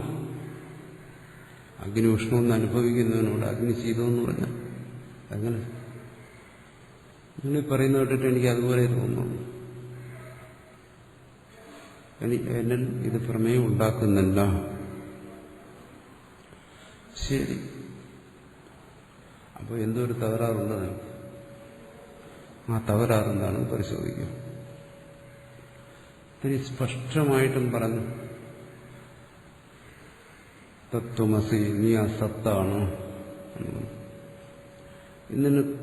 നിനക്ക് ബോധം ഉണ്ടാകുന്നില്ലെന്നാ പറയുന്നു. അപ്പൊ നിനക്ക് ബോധം ഉണ്ടാകുന്ന വഴി എന്താണെന്ന് ഞാനൊന്ന് പരിശോധിക്കുക. എങ്ങനെയാണ് നിനക്ക് ബോധം ഉണ്ടാകുന്നത്? വേറെ ഏതെങ്കിലും നിനക്ക് ബോധം ഉണ്ടാകും, എന്തെങ്കിലും ബോധം ഉണ്ടാകുന്നു എന്നറിയണമല്ലോ. നീ ഇപ്പൊ സുഷുപ്തിയിലാണോ, അതോ എന്തെങ്കിലും ഈ ബോധത്തെ തടയുന്ന എന്തെങ്കിലും അകത്താക്കിയിട്ടിരിക്കുകയാണോ? അങ്ങനെയും വരാൻ ബോധം ഉണ്ടാകുന്നില്ല. പറയുന്നത് ഞാൻ കേട്ടില്ല. ചില സാധനങ്ങൾ ഉള്ളിൽ ചെന്ന് അങ്ങനെ പിന്നെ ബോധം ഉണ്ടാകുന്നില്ല. ഉള്ളിലുള്ള ബോധം തന്നെയായിരിക്കും, വിചിത്രമായ ബോധങ്ങളായിരിക്കും. അങ്ങനെ വല്ലതും കഴിച്ചിട്ടാണോ ഇരിക്കുന്നത്? കഞ്ചാവ് അടിച്ചിരിക്കുന്നവന് ബോധം ഉണ്ടാവും എന്തെങ്കിലും പറഞ്ഞു കഴിഞ്ഞാൽ. അതുകൊണ്ട് ആദ്യം അത് പരിശോധിക്കാം. എങ്ങനെ പരിശോധിക്കുന്നത്? അസഭവാനേവം വദൻ വക്തമേശ്വരി. ആദ്യം പരിശോധിക്കുകയാണ് ഇവന് ബോധമുണ്ടോ എന്ന്.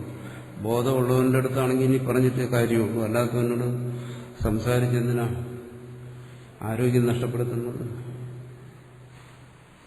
അല്ലേ, നമ്മൾ വേറെ ആളുടെ അടുത്ത് സംസാരിക്കുന്നു, പറയുന്ന അവന് ബോധമേ ഉണ്ടാകുന്നില്ല. മലയാളം അറിയാത്ത സായിപ്പിന്റെ മുമ്പിൽ എഴുന്നുകൊണ്ട് 1.5 മണിക്കൂർ ഈ പ്രഭാഷണം നടത്തുന്നു, പ്രസംഗം നടത്തുന്നു, വല്ല പ്രയോജനമുണ്ടോ? ഒന്നും മനസ്സിലാകത്തില്ല. ശബ്ദം ഉണ്ടാകും, ശബ്ദം കേൾക്കും, ശബ്ദബോധം ഉണ്ടാകത്തില്ല. അതുപോലെ ഈ പറയുന്നവന് എന്തെങ്കിലും തകരാറാണോ ഇത്രയും തർപ്പിച്ച് പറയുന്ന എന്താണോ?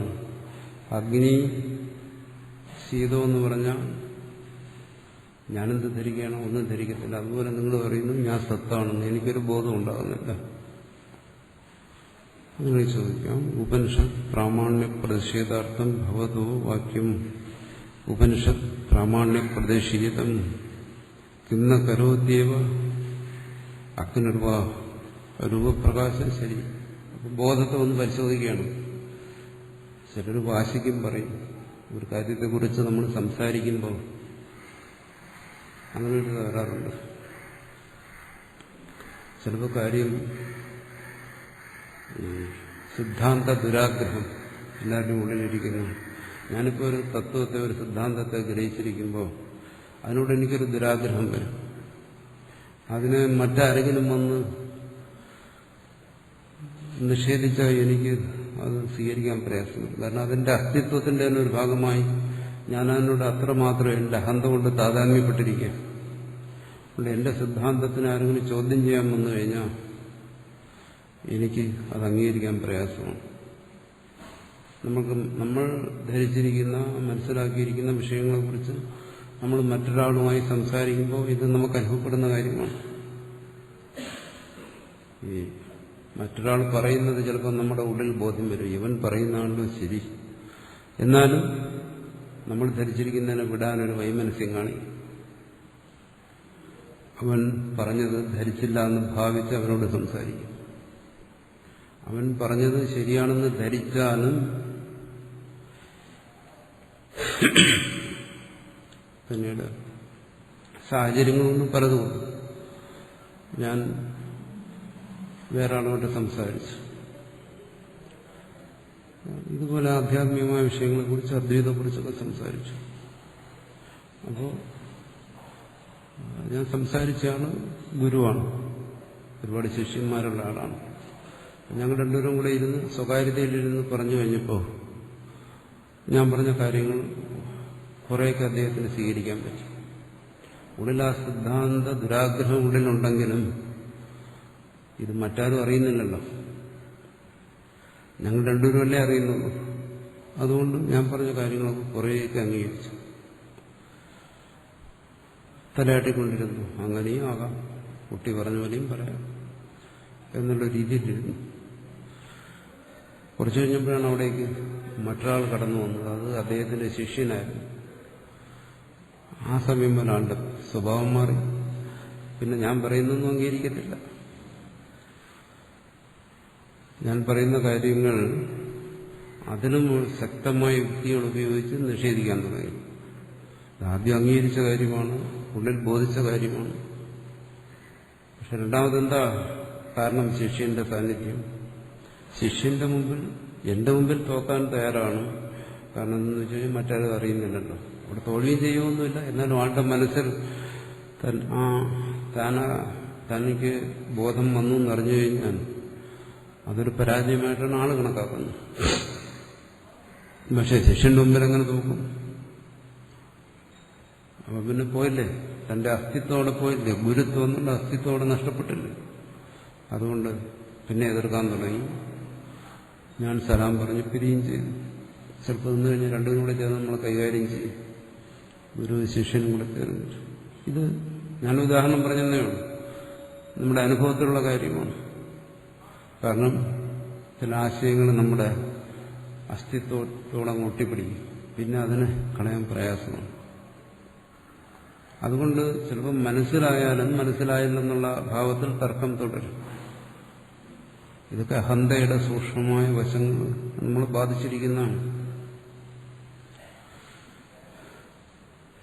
അഹന്തയില്ലാത്തവന് പ്രശ്നമില്ല. കാരണം അറിവെന്ന് പറയുന്നത് എപ്പോഴും തിരുത്തിക്കൊണ്ടിരിക്കുന്ന ഒന്നാണ്. ഇത് അനന്തമാണ്, അതെവിടെയും തിരുത്തും, മാറിക്കൊണ്ടിരിക്കും. മാറാത്ത ഒന്ന് മാത്രമേ ഉള്ളൂ, മാറാത്ത അറിവ്. മാറാത്ത അറിവും മാറുന്ന അറിവുമുണ്ട്. ചിന്തിക്കുകയും പറയുകയൊക്കെ ചെയ്യുന്നതെല്ലാം മാറുന്ന അറിവുകളാണ്. അപ്പോൾ അത് മാറുന്നതിൽ നമ്മൾ അസ്വസ്ഥരാകേണ്ട കാര്യമില്ല. ഇന്ന് ധരിക്കുന്നതായിരിക്കില്ല നാളെ ധരിക്കുന്നു, അതായിരിക്കില്ല അടുത്ത ദിവസം ധരിക്കുന്നു. അതിന് കയറി പിടിച്ച് നിൽക്കണ്ട. അതിനല്ല ആത്മനിഷ്ഠ എന്ന് പറയുന്നത്. അറിവ് മാറാത്തതാണെന്ന് ബോധിക്കുന്നതാണ് ആത്മനിഷ്ഠ. അല്ല നമ്മൾ ആർജിച്ച അറിവിൽ ബലം പ്രയോഗിച്ച് നിൽക്കുന്നതല്ല. അത് എപ്പോഴും വിട്ടുകൊടുക്കണം, അത് മാറിക്കൊണ്ടേയിരിക്കും. സ്ഥായിയായി നിൽക്കാൻ പറ്റത്തില്ല. അല്ലെങ്കിൽ ചിലരൊക്കെ പറയുന്ന പോലെയാണ്, ഇതാണ് അവസാനത്തെ പുസ്തകം, ഇതാണ് അവസാനത്തെ ഉപദേശം, ഇതാണ് അവസാനത്തെ പ്രവാചകൻ എന്നൊക്കെ പറയുന്നവരുള്ള ശുദ്ധ അസംബന്ധങ്ങളായിരിക്കും.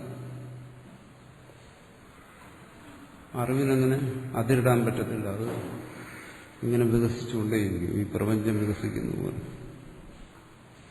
പക്ഷെ ഈ ദുരാഗ്രഹം കൊണ്ട്, സിദ്ധാന്ത ദുരാഗ്രഹം എന്ന് പറയും, അതുകൊണ്ട് മനസ്സിലായാലും മനസ്സിലാക്കിയില്ല എന്നുള്ള ഭാവത്തിൽ നമ്മൾ സാധാരണ സംസാരിക്കും. അതുകൊണ്ടിവിടെ ചോദിക്കുകയാണ്, നിങ്ങളെന്താ പറയുന്നത് തത്വമസി എന്ന് പറഞ്ഞപ്പോൾ ബോധം ഉണ്ടായില്ലെന്നോ എന്ന് പറഞ്ഞാൽ വാക്യം അത് ഉപനിഷത്തായിക്കൊള്ളട്ടെ, ലൗകികമായിക്കൊള്ളട്ടെ, വൈദികമായിക്കൊള്ളട്ടെ. ഇവിടെ വാക്യം എന്നുള്ള രീതിയിൽ എടുക്കുമ്പോൾ അതിന് ലൗകിക വാക്യമെന്നോ വൈദിക വാക്യമെന്നുള്ള വ്യത്യാസമൊന്നുമില്ല. ഗുരു പറഞ്ഞ വാക്യമൊന്നോ ശിഷ്യൻ പറഞ്ഞ വാക്യമൊന്നോ അങ്ങനെയുള്ള ഒരു വ്യത്യാസമൊന്നുമില്ല. വാക്യങ്ങൾക്കെല്ലാം ഒരേ സ്വഭാവമാണ്. അപ്പോൾ ആ വാക്യത്തിൽ നിങ്ങൾക്ക് എവിടെയെങ്കിലും പ്രാമാണ്യത്തെ കണ്ടെത്താൻ കഴിഞ്ഞാൽ അത് ശ്രുതിവാക്യത്തിനും കണ്ടെത്തും. അങ്ങനെ പ്രാമാണ്യ ചിന്തയിൽ ഇവിടെ ശ്രുതിവാക്യത്തിനൊരു പ്രത്യേകതയൊന്നും പറയുന്നില്ല. മറ്റു വാക്യങ്ങളെ പോലെ അത് പിന്നെ വ്യത്യാസം വരുന്നത് എന്താണ്? അതിന്റെ താല്പര്യം. അതിന് വ്യത്യാസം. സാധാരണ വാക്യങ്ങളുടെ താല്പര്യമല്ല ശ്രുതിവാക്യത്തിന്റെ താല്പര്യം. പ്രമാണം എന്നുള്ളതിലേക്ക് അത് മറ്റു വാക്യങ്ങളെ പോലെ തന്നെ. അതിന് വിശേഷതയൊന്നുമില്ല. അപ്പം നിങ്ങൾ പറയുന്നതിൽ നിന്നും മനസ്സിലാക്കുന്നത് എന്താണ്? വാക്യം പ്രമേയം ഉണ്ടാക്കത്തില്ല. എന്തുകൊണ്ട്? തത്വമസി എന്ന് പറഞ്ഞപ്പോൾ എനിക്കൊരു ബോധം ഉണ്ടായില്ല. പഴയതുപോലെ ഞാനിപ്പോഴും രാമൻ തന്നെയാണ്. സത്തല്ല. അതിന്റെ താല്പര്യം വാക്യം പ്രമേയം ഉണ്ടാക്കുകയില്ല എന്നാണ്. ശരി, അങ്ങനെയാണെങ്കിൽ തിരിച്ചെന്ന് ചോദിക്കാം, നിങ്ങളെന്താ പറയുന്നത്? വാക്യം പ്രമേയം ഉണ്ടാക്കത്തില്ല എന്നല്ലേ പറഞ്ഞത്? ശരി, ആ വാക്യത്തെ ഞാൻ പറയാം. വാക്യം പ്രമേയം ഉണ്ടാക്കുന്നില്ല. ശരി, ഇതിൽ നിന്ന് നിങ്ങൾക്ക് എന്തെങ്കിലും ബോധം ഉണ്ടായോ? വാക്യം പ്രമേയം ഉണ്ടാക്കുന്നില്ല. ഇതിൽ നിങ്ങൾക്കൊരു ബോധം ഉണ്ടായോ? ഇല്ലെന്ന് പറയാൻ പറ്റുമോ? കാരണം ഇതല്ലേ അയാൾ പറഞ്ഞുകൊണ്ടിരുന്നത് ഇതുവരെ. വാക്യം പ്രമേയം ഉണ്ടാക്കത്തില്ല. ആ വാക്യത്തിൽ നിന്ന് പ്രമേയം ഉണ്ടാകുന്നു എന്ന് ചിന്തിച്ചു നോക്കുക എന്നാണ്. വാക്യം അനുഭവത്തെ ഉണ്ടാക്കത്തില്ല. വാക്യം അനുഭൂതിയെ ഉണ്ടാക്കത്തില്ല. ഇതാണ് പറയുന്നത്. അപ്പോൾ ആ വാക്യത്തെ ഞാൻ പറയുന്നു. എന്നിട്ട് നോക്കുക, നിങ്ങൾക്ക് പ്രമേയം ഉണ്ടായോ? വാക്യം പ്രമേയം ഉണ്ടാകുന്നില്ല. എന്തെങ്കിലും ബോധം ഉണ്ടായോ? ഉണ്ടായില്ല. വാക്യം പ്രമേയം ഉണ്ടാകത്തില്ല എന്ന ബോധം എനിക്കുണ്ടായി. ഞാൻ ഉച്ചരിച്ച ഈ വാക്യത്തിൽ നിന്ന് നിങ്ങൾക്ക് പ്രമ ഉണ്ടായെങ്കിൽ വാക്യത്തിൽ നിന്ന് പ്രമ ഉണ്ടാകുന്നു എന്ന് പറയുന്ന സിദ്ധാന്തത്തെ സ്വീകരിക്കേണ്ടി വരും.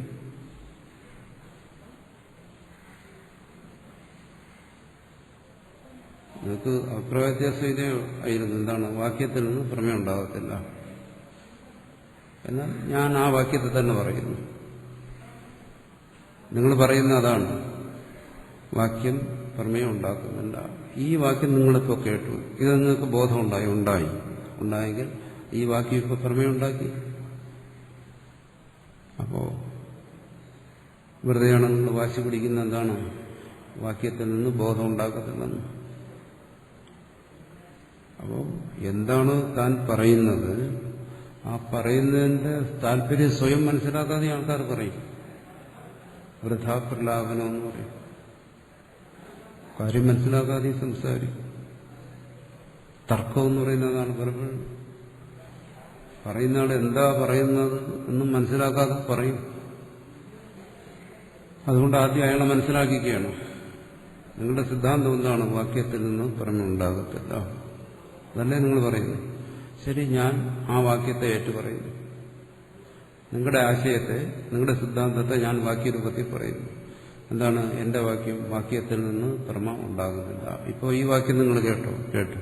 ഈ വാക്യത്തിൽ നിങ്ങൾക്ക് ബോധം ഉണ്ടായി. അപ്പോൾ വാക്യത്തിൽ പ്രമേയം ഉണ്ടാക്കും. അടിച്ച വടിയെ പിടിച്ചു വാങ്ങി തിരിച്ചടി കൊടുക്കുക. ചിലരങ്ങനെ അടിച്ചാലേ നന്നാവും, ഉപദേശം കൊണ്ട് നന്നാവത്തില്ല. തല്ലിയാലേ നന്നാവത്തുള്ളൂ. അങ്ങനെ തല്ലേണ്ടവനെ തല്ലണം. അതാണ് ഇവിടെ ഭാഷ്യകാരൻ ഒരു തല്ല് കൊടുത്തത് അവന്. അല്ലാതെ ബോധം ഉണ്ടാകത്തില്ലെങ്കിൽ എന്ത് ചെയ്യും? അല്ലേ? കുട്ടിയെ പഠിപ്പിക്കുന്നു. എത്ര പറഞ്ഞാലും അവന് മനസ്സിലാകത്തില്ല. ചെവി പിടിച്ച് നല്ലൊരു കിഴിപ്പ് കൊടുത്തു കഴിഞ്ഞാൽ ഇപ്പം മനസ്സിലായെന്ന് പറയും. അതുപോലെ ഇപ്പം പറഞ്ഞ് മനസ്സിലായി. അതുപോലെയാണ് ഇപ്പോൾ അയാൾ സമ്മതിച്ചത് എന്താണ്, വാക്യത്തിൽ നിന്ന് അങ്ങനെ ബോധം ഉണ്ടാകത്തില്ല. അതുകൊണ്ട് തത്വമസി എന്ന് എനിക്ക് ബോധം ഉണ്ടായില്ല. ശരി, അതിനൊരു പറയണു സഭവാനേവം വദൻ ഭക്തവ്യ. ഇങ്ങനെ വാശി പിടിച്ച് സംസാരിക്കുന്ന ഒരു കാര്യം പറയണം. എന്താണ്? ഉപനിഷത്ത് പ്രാമാണ്യ പ്രതിഷേധാർത്ഥം. ഉപനിഷത്തിന് പ്രാമാണ്യമില്ല, വാക്യത്തിന് പ്രാമാണ്യമില്ല. ഭഗവതോ വാക്യം, അതിനുവേണ്ടി അങ്ങ് പറഞ്ഞ വാക്യം എന്താണ്? ഉപനിഷത്ത് പ്രാമാണ്യം. ആ വാക്യം എന്താണ്? ഉപനിഷത്തിന് പ്രാമാണ്യമില്ല എന്നുള്ള വാക്യം. പ്രാമാണ്യ പ്രതിഷേധം കിംന കരോതി, അത് പ്രാമാണ്യ പ്രതിഷേധത്തെ ചെയ്യുന്നില്ലേ? പ്രാമാണ്യ പ്രതിഷേധം എന്നുള്ള ഒരു ബോധം നിങ്ങൾക്കുണ്ടായോ ആ വാക്യത്തിൽ നിന്ന്? കരോത്തീവ, അങ്ങനെ ഒരു ബോധം ഉണ്ടാകുന്നില്ല. എന്താണ്? അഗ്നിർവാ രൂപപ്രകാശം. എന്താണ് നിങ്ങൾ പറയുന്നത്? അഗ്നി ഈ രൂപത്തെ, ആകൃതിയെ, നടത്തെ പ്രകാശിപ്പിക്കുന്നില്ലെന്നില്ലാണോ എന്നാണ് നിങ്ങൾ പറയുന്നത്? അങ്ങനെ പറയണം. വാക്യം പ്രാമാണ്യമല്ല എന്ന് നിങ്ങൾ പറഞ്ഞപ്പോൾ എനിക്കൊന്നും മനസ്സിലായില്ല എന്ന് നീ വാശിക്ക് പറഞ്ഞാൽ, ഞാൻ പറഞ്ഞല്ലോ നേരത്തെ പോലെ വെറുതെ വാശി പിടിച്ച് തർക്കിക്കാൻ വേണ്ടി തർക്കിക്കുക, അതാണ് വാശി പിടിച്ചുള്ളത്. അങ്ങനെ പറയുകയാണെങ്കിൽ നിങ്ങൾ പറയുന്നതിന്റെ താല്പര്യം എന്താണ്? അഗ്നി ഈ രൂപങ്ങളെ പ്രകാശിപ്പിക്കുന്നില്ല എന്നാണ്. പിന്നെ നമ്മൾ സംസാരിച്ചിട്ട് കാര്യമില്ല. അറിയാൻ വേണ്ടിയല്ല നിങ്ങൾ സംസാരിക്കുന്നത്, വെറുതെ ശബ്ദം ഉണ്ടാക്കാൻ വേണ്ടി, തർക്കിക്കാൻ വേണ്ടി, വാദിക്കാൻ വേണ്ടിയാണ്. അറിയാൻ വേണ്ടിയിട്ടാണെങ്കിൽ ഇത് ധാരാളം മതി. അറിയാൻ വേണ്ടി അല്ലെങ്കിൽ ഇനി എത്ര നീണ്ടുപോയാലും ഇതുകൊണ്ട് പ്രയോജനം ഉണ്ടാവത്തില്ല. അപ്പോൾ നിങ്ങൾ പറയുകയാണ്, നിങ്ങൾ പറഞ്ഞ അതേ വാക്യത്തെ ഞാൻ പറഞ്ഞപ്പോൾ നിങ്ങൾക്ക് ബോധം ഉണ്ടായില്ല എന്ന് പറയുകയാണെങ്കിൽ അതിന് താല്പര്യം എന്താണ്? അഗ്നി രൂപപ്രകാശം എന്ന കരുവത്തിയോ, പ്രകാശം ഇതിനെയൊന്നും പ്രകാശിപ്പിക്കുന്നില്ല എന്ന് പറയുന്ന പോലെയാണ്. അതുകൊണ്ട് നിങ്ങൾക്ക് അംഗീകരിക്കേണ്ടി വരും, വാക്യം ബോധത്തെ ഉണ്ടാക്കുന്നു. അങ്ങനെയാണെങ്കിൽ ഉപനിഷത്ത് വാക്യവും ബോധത്തെ ഉണ്ടാക്കുന്നു. ആ ബോധത്തിൽ വരുന്ന വ്യത്യാസമുണ്ട്, അത് മറ്റൊരു കാര്യം. എന്ത് തരം ബോധമാണ് ഉണ്ടാക്കിയത്, അതുകൊണ്ട് എന്താ പ്രയോജനം ഉണ്ടായത്, അതൊക്കെ മറ്റൊരു കാര്യം. അഥ കരോതി, ഓ അങ്ങനെ ഒന്നും പറഞ്ഞ് ശരി, അങ്ങനെയാണെങ്കിൽ ഞാൻ സമ്മതിച്ചു. വാക്യത്തിൽ നിന്നും ബോധമുണ്ട്. സമ്മതിക്കാതിരിക്കാൻ പറ്റില്ലല്ലോ. ഇപ്പോൾ ചർച്ച നിർത്തി, ചർച്ച ഇവിടെ അവസാനിപ്പിക്കേണ്ടി വരും. കാരണം അവനോട് സംസാരിച്ചിട്ട് കാര്യമില്ല, കഴുതിയോട് ഉപദേശിച്ചിട്ട് വല്ല കാര്യമുണ്ട്. എഴുന്നേറ്റ് പോ, എന്നോട് സംസാരിക്കാൻ എനിക്ക് സമയം. അഥ കരോതി, ശരി സമ്മതിച്ചു. യതി കരോതി ഭവതത പ്രതിഷേധാർത്ഥം പ്രമാണം ഭവത് വാക്യം അഗ്നിശ്ച രൂപപ്രകാശകോ ഭവേത്. അങ്ങനെയാണെങ്കിൽ നിങ്ങൾ അംഗീകരിച്ചു കഴിഞ്ഞാൽ എന്താണ്? ഞാൻ പറഞ്ഞ വാക്യത്തിൽ നിന്ന് നിങ്ങൾക്ക് ബോധമുണ്ടായി. അത് നിങ്ങളുടെ തന്നെ ആശയമാണ്. ഞാൻ വാക്യത്തിലൂടെ പറഞ്ഞത്. നിങ്ങളുടെ ആശയത്തെ നിങ്ങൾക്ക് നിഷേധിക്കാൻ പറ്റും. തഥാ പ്രതിഷേധാർത്ഥം പ്രമാണം വാക്യം. ആ വാക്യത്തിൽ നിന്ന് നിങ്ങൾ പറയുന്ന സിദ്ധാന്തം എന്താണോ, വാക്യത്തിൽ നിന്ന് പ്രമേയം ഉണ്ടാകില്ല എന്ന നിങ്ങളുടെ സിദ്ധാന്തം ഉണ്ടല്ലോ, അതിന് പ്രമാണമായി ഈ വാക്യം. അപ്പോൾ വാക്യം പ്രമാണമാകുന്നു. വാക്യത്തിൽ നിന്ന് ബോധം ഉണ്ടാകില്ല എന്ന് പറയുന്ന ബോധത്തിന് പ്രമാണവും വാക്യം തന്നെ. വേറെ തരത്തിൽ പറഞ്ഞാൽ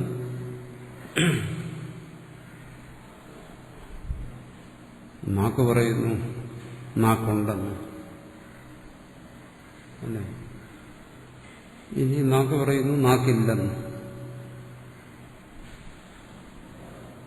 അപ്പോൾ നാക്കുണ്ടെന്ന് പറയുന്നതിനും നാക്കില്ലെന്ന് പറയുന്നതിനും പ്രമാണം എന്താ? നാക്ക് തന്നെ.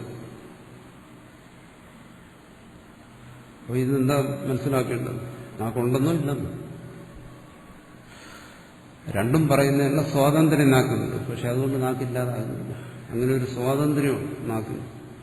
ആ നാക്കിന് പറയാം, നാക്ക് ഉണ്ടെന്നും പറയാം ഇല്ലെന്നും പറയാം. അത് തടയാൻ ആർക്കും പറ്റത്തില്ല. ആരെങ്കിലും തടയാൻ പറ്റുമോ? നാക്കില്ല എന്ന് നാക്ക് പറയാൻ തുടങ്ങിയാണെങ്കിൽ അതിനെ തടയാൻ പറ്റില്ല. നാക്കിന് രണ്ടും പറയാം, ഉണ്ടെന്നും പറയാം ഇല്ലെന്നും പറയാം. പക്ഷേ ഇല്ലെന്ന് പറഞ്ഞാലും അതിന്റെ അർത്ഥം ഉണ്ടെന്ന് തന്നെ. അതുപോലെ വാക്യത്തിൽ നിന്ന് ഭ്രമ ഉണ്ടാകത്തില്ല എന്ന് വാക്യം എന്ന് പറഞ്ഞാലും അതിന്റെ അർത്ഥം എന്താണ്? വാക്യത്തിൽ നിന്ന് ഭ്രമ ഉണ്ടാകുന്നു എന്നാണ്. എന്തുകൊണ്ട്? ആ വാക്യത്തിൽ നിന്ന് നിങ്ങൾക്ക് അങ്ങനെ ഒരു ബോധം ഉണ്ടാകുന്നുണ്ട്. അപ്പോൾ വാക്യത്തിൽ നിന്ന് ബോധം ഉണ്ടാകുന്നില്ല എന്ന് പറയാൻ കഴിയത്തില്ല. കാരണം ഇതുപോലെ ആയിരിക്കും. വിശേഷിച്ചതിന് കഴമ്പൊന്നുമില്ല. നാക്കില്ല എന്ന് നാക്ക് പറയുമ്പോൾ അതിൻ്റെ അടുത്ത നാക്കുണ്ടെന്നാണ്. തഥാ പ്രതിഷേധാർത്ഥം പ്രമാണം ഭഗവത്വാക്യം. അപ്പോൾ എന്തുവരും? അഗ്നിശ്ച രൂപപ്രകാശമോ ഭവേ. അപ്പം നിങ്ങൾ അംഗീകരിക്കുന്നു ഈ അഗ്നി ഇതിനെല്ലാം പ്രകാശിപ്പിക്കുന്നു. പ്രതിഷേധവാക്യം പ്രാമാണ്യം ഭവത്യേക ഉപനിഷത പ്രാമാണ്യം. ഒരു വാക്യത്തിന് നിങ്ങൾ പ്രമാണമായി സ്വീകരിച്ചാൽ, നിങ്ങൾ പറഞ്ഞ വാക്യം പ്രമേയം ഉണ്ടാക്കത്തില്ല എന്ന് പറഞ്ഞ വാക്യത്തെ നിങ്ങൾ, അതാണ് പ്രതിഷേധവാക്യം, അതിനെ നിങ്ങൾ പ്രമാണമായി സ്വീകരിച്ചു കഴിഞ്ഞാൽ ഉപനിഷതാം പ്രാമാണ്യം, ഉപനിഷത്തും പ്രമേയം ഉണ്ടാക്കും എന്ന് നിങ്ങൾക്ക് സ്വീകരിക്കേണ്ടി വരും. അംഗീകരിച്ചേ പറ്റൂ. അത്ര ഭവന്തോ ബ്രവന്തോ കഹ പരിഹാരീതി പറയുന്നു. ഇനി വിഷയം നിങ്ങളുടെ മുമ്പിൽ ഞാൻ ഇട്ടിരിക്കുകയാണ്. നിങ്ങൾ ഇതുവരെ പറഞ്ഞുകൊണ്ടിരുന്ന, നിങ്ങൾ തൂങ്ങിപ്പിടിച്ചിരുന്ന ഒരു വാദമുണ്ടല്ലോ, എന്താണോ? ശബ്ദത്തിൽ നിന്ന് ബോധം ഉണ്ടാകില്ല, അതിനി എന്താ പരിഹാരം നിങ്ങളുടെ കയ്യിലുള്ളത്? അത്ര ഭവന്തോ ബ്രവന്തോ. അത്ര ഭവന്തോ എന്ന് പറയുന്നത് കളിയാക്കി പറയുന്നത്.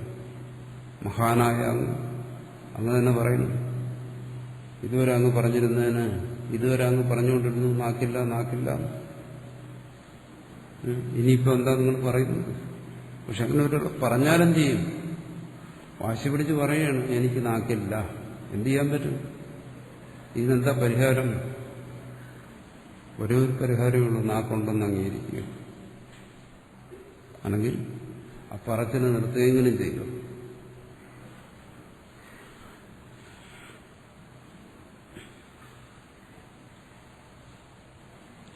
ഇവിടെ പറയുന്നു, ശരി, അത് ഞാൻ അംഗീകരിച്ചു.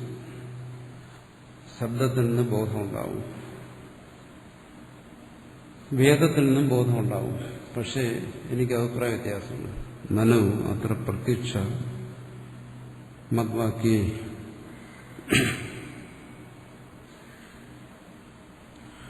ഉപനിഷത്ത് പ്രാമാണ്യ പ്രതിഷേധാർത്ഥ പ്രതിപത്തി അഗ്നുവിച്ച രൂപപ്രകാശ പ്രതിപത്തി പ്രമ. പക്ഷേ നിങ്ങളെന്നെ വാദത്തിൽ തോൽപ്പിച്ചു. പക്ഷെ എന്നാലും എനിക്ക് തോക്കാൻ മനസ്സില്ല. ഞാൻ പറഞ്ഞതിന് കാര്യമുണ്ട്. എന്താണോ? ഞാൻ പറഞ്ഞിടത്തൊക്കെ കാര്യങ്ങൾ ശരിയാണ്. നിങ്ങൾ പറയുന്നത് എന്താണ്? അഗ്നി രൂപത്തെ പ്രകാശിപ്പിക്കുന്നു, അതിന് തർക്കമൊന്നുമില്ല. വാക്യം ബോധത്തെ ഉണ്ടാക്കുന്നു, അതിനും തർക്കമില്ല. അത് ഞാൻ അംഗീകരിക്കാം. കാരണം എന്റെ വാക്യത്തിൽ നിന്ന് ബോധം ഉണ്ടാകുന്നു. വാക്യം ബോധത്തെ ഉണ്ടാക്കുന്നില്ല എന്ന വാക്യത്തിൽ നിന്നും ബോധം ഉണ്ടായി. നാക്കില്ല എന്ന് പറഞ്ഞിടത്ത് നാക്കിനെ അംഗീകരിച്ചു. അതുകൊണ്ട് ഇത്രയും ഭാഗം ഞാനും സ്വീകരിക്കും. പക്ഷേ തത്വമസി എന്ന് പറയുന്ന വാക്യത്തിൽ നിന്ന് ഞാൻ സത്താണെന്നുള്ള ബോധം ഉണ്ടാകുമെന്ന് പറഞ്ഞാൽ അത് ഞാൻ സമ്മതിക്കത്തില്ല. അത് സാധ്യമല്ല. അവിടെയാണ് എനിക്ക് അഭിപ്രായ വ്യത്യാസം. പ്രത്യക്ഷ മദ്വാക്യ ഉപനിഷത്ത് പ്രാമാണ്യ പ്രതിഷേധാർത്ഥ പ്രതിപത്തി. എന്റെ വാക്യത്തിൽ നിന്ന് ഉപനിഷത്ത് വാക്യം ബോധം ഉണ്ടാകത്തില്ല എന്ന് പറഞ്ഞ വാക്യത്തിൽ നിന്നും ബോധം ഉണ്ടായി. അക്കാര്യം ഞാൻ അംഗീകരിക്കാം. അഗ്നോജ രൂപപ്രകാശന പ്രതിപത്തി. അഗ്നി രൂപപ്രകാശം, ആ ബോധം ഉണ്ടാകുന്നു, അത് ഞാൻ സമ്മതിക്കാം. പക്ഷെ ഇതംഗീകരിക്കാൻ പറ്റത്തില്ല. തത്വമസിയിൽ നിന്ന് ബോധം ഉണ്ടാകും, അത് അംഗീകരിക്കാൻ പറ്റത്തില്ല.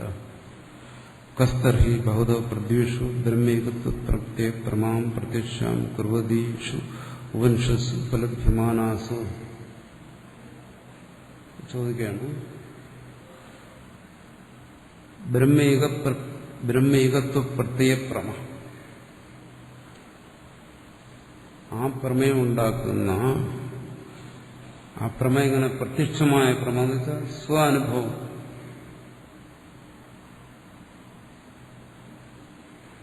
പ്രത്യക്ഷം എന്ന് പറയുമ്പോൾ അവിടെ ഉദ്ദേശിക്കുന്നത് സ്വാനുഭവം എന്നാണ്. പ്രത്യക്ഷമല്ല എന്ന് പറഞ്ഞാൽ അതിൻ്റെ അർത്ഥം പരാനുഭവമല്ലെന്നാണ്. ഇവിടെ തെറ്റിദ്ധാരണ. സാറിന് നമ്മൾ പറയുന്ന പ്രത്യക്ഷം പോലല്ല. എന്റെ മുമ്പിലിരിക്കുന്ന പുസ്തകം പ്രത്യക്ഷം എന്ന് പറഞ്ഞാൽ എന്താ അതിന്റെ അർത്ഥം? ഞാൻ എന്റെ കണ്ണുകൊണ്ട് അതിനെ കാണുന്നു. ഇത് പ്രത്യക്ഷമല്ലെന്ന് പറഞ്ഞാൽ എന്താ അതിന്റെ അർത്ഥം? ഇവിടെ ഇതിന്റെ മുമ്പിൽ ഇരിക്കുന്ന ഒരാൾ അതിനെ കാണുന്നില്ല. കാരണം എന്റെ മുമ്പിലിരിക്കുന്ന വസ്തു എന്റെ ഇന്ദ്രിയവുമായിട്ട് ബന്ധപ്പെട്ട് എന്റെ മനസ്സിന്റെ സാന്നിധ്യത്തിൽ എനിക്ക് അതിനെക്കുറിച്ച് ബോധമുണ്ടാകുന്ന അതേ സമയം തന്നെ ഇവിടെ ഇല്ലാത്ത ഒരു വ്യക്തിക്ക് ഇത് അപ്രത്യക്ഷമാണ്.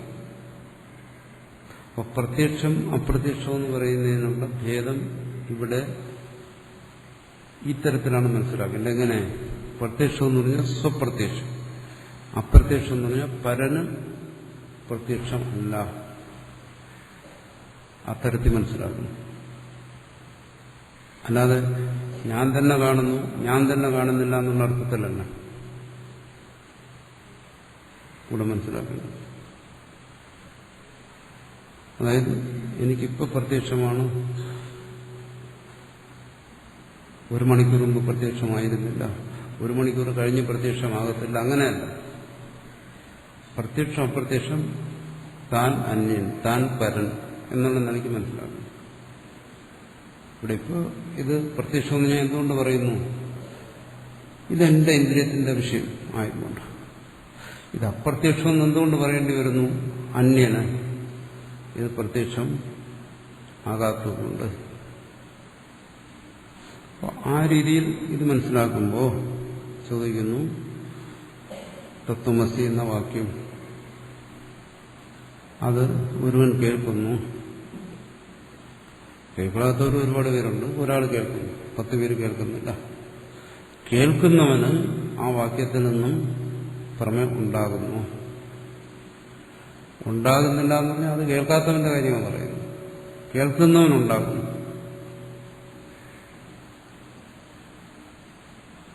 പറഞ്ഞല്ലോ, അത് ആ ബോധം ഉണ്ടാകുന്നതിനുള്ള യോഗ്യതകൾ അത് അപേക്ഷിക്കുന്നുണ്ട്.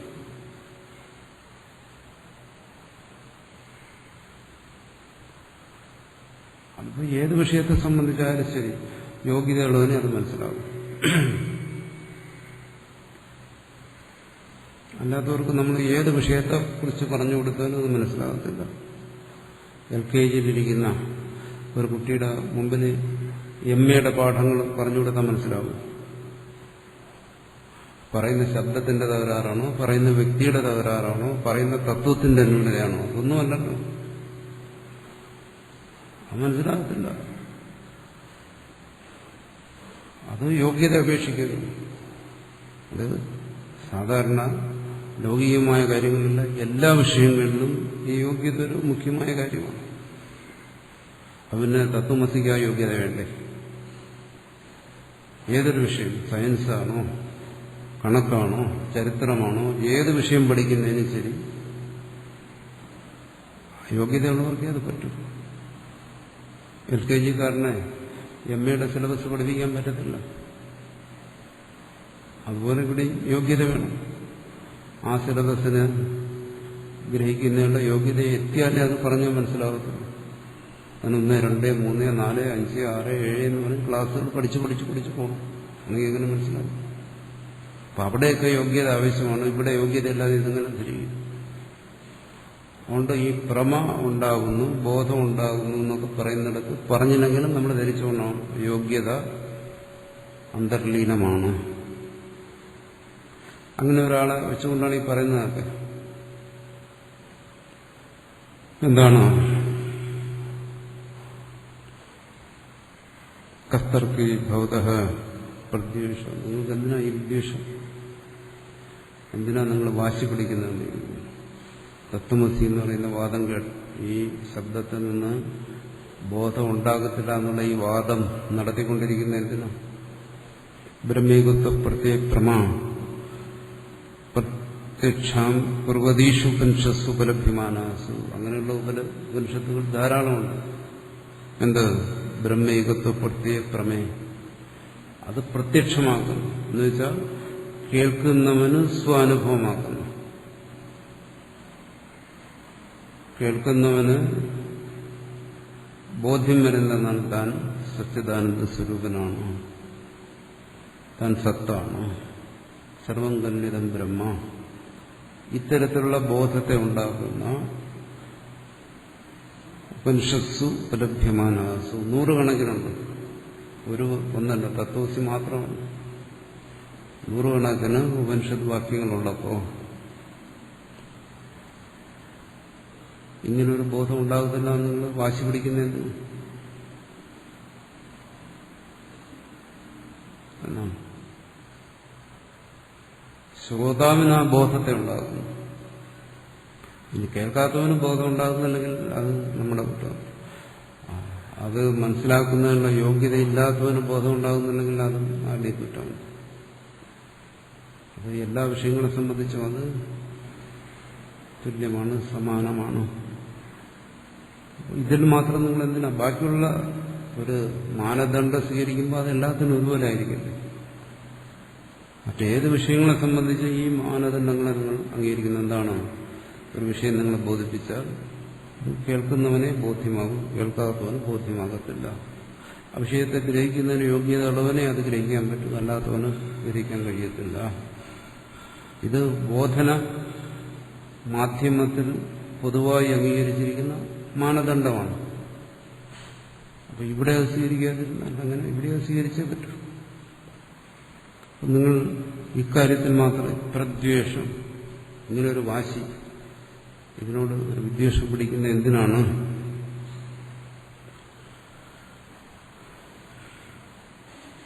പ്രതിഷേധ അനുപത്തേഹേ,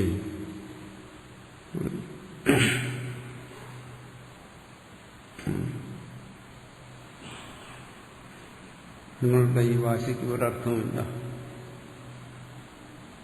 പ്രതിഷേധം യുക്തമല്ല. കാര്യം മനസ്സിലാക്കാതെ സംസാരിക്കുകയാണ്. ശോകമോഹാതെ നിവർത്തിച്ച പ്രത്യക്ഷാം ഫലം ബ്രഹ്മേകത്വ പ്രതിപത്തി പാരമ്പര്യജനിതം ഇത്യബോചാമ പറയുന്നു. ഞാനിത് എത്രയോ സ്ഥലത്ത് പറഞ്ഞു കഴിഞ്ഞാണ്.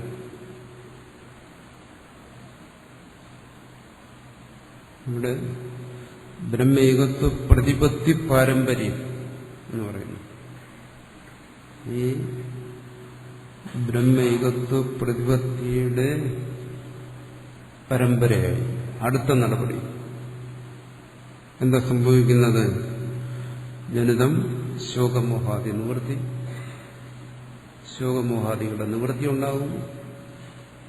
അതെ, നമ്മൾ പറയുന്നില്ലേ, കൃതകൃത്യത, പരമശാന്തി, നിർവൃതി, നിർവാണം, മുക്തി, ജന്മനിവൃത്തി, സംസാര നിവൃത്തി, ഇങ്ങനെ ഒരുപാട് ഭാഷയിൽ പറയുന്നുണ്ട്. ഇതിന്റെ പാരമ്പര്യം എന്ന് വെച്ചാൽ തുടർച്ച. ഇതിന്റെ തുടർച്ചയായ അനുഭവമാണ്, പ്രത്യക്ഷമായ ഫലമാണ്. രണ്ട് കാര്യങ്ങളാണ് ഇവിടെ പ്രത്യക്ഷമെന്ന് പറയുന്നത്. ഒന്ന്, തത്വമസി എന്ന ആ ഉപദേശത്തിൽ നിന്ന് അവന് താൻ സത്താണ്, സച്ചിദാനന്ദമാണെന്നുള്ള ബോധം വരുന്നു. ഇതിന്റെ തുടർച്ച എന്താണ് സംഭവിക്കുന്നത്? ഈ ബോധത്തെ തുടർന്ന് അവിടെ ശോകനിവൃത്തി, ശോകമോഹാദി നിവൃത്തി. എങ്ങനെയാണോ ആ ബോധം പ്രത്യക്ഷമെന്ന് പറയുന്നു. ബോധം പ്രത്യക്ഷം എന്ന് പറഞ്ഞാൽ എന്താ? ആരാണോ ഈ വാക്യം കേൾക്കുന്നത്, കേൾക്കുന്നവന് ആ ബോധം ഉണ്ടാകുന്നു. ഞാൻ സച്ചിദാനന്ദനാണ്, സത്താണ്. ഇതിന് പ്രത്യക്ഷമെന്ന് പറയും. ഞാൻ ഇവിടെ പ്രത്യക്ഷം എന്ന് പറഞ്ഞാൽ അങ്ങനെ മനസ്സിലാക്കണം. പ്രത്യക്ഷം എന്ന് വെച്ചാൽ ആ ശ്രോതാവിനുണ്ടാകുന്ന അനുഭവം ശ്രോതാവ് അല്ലാത്തവനും ഉണ്ടാകാത്ത ആണത്. ശ്രോതാവിനും ഉണ്ടാകും, അല്ലാത്തവനും ഉണ്ടാകാത്തത്. ഇതൊരനുഭവം. ഇതിന്റെ പാരമ്പര്യം, ഇതിന്റെ തുടർച്ചയായി വരുന്നത് എന്താണ്? അടുത്ത് വരുന്നത് എന്താണ്? അടുത്ത അനുഭവം, ഇതിന്റെ ഫലമായി വരുന്ന അനുഭവം എന്താണ്? ശോകമോഹാദി നിവൃത്തി, ശോകമോഹങ്ങളുടെ എല്ലാം നിവൃത്തി. അതങ്ങനെ ഒരു ശോകമോഹ നിവൃത്തി? കാരണം രാമനാണ് ശോകവും മോഹവും ഒക്കെ ഉള്ളത്.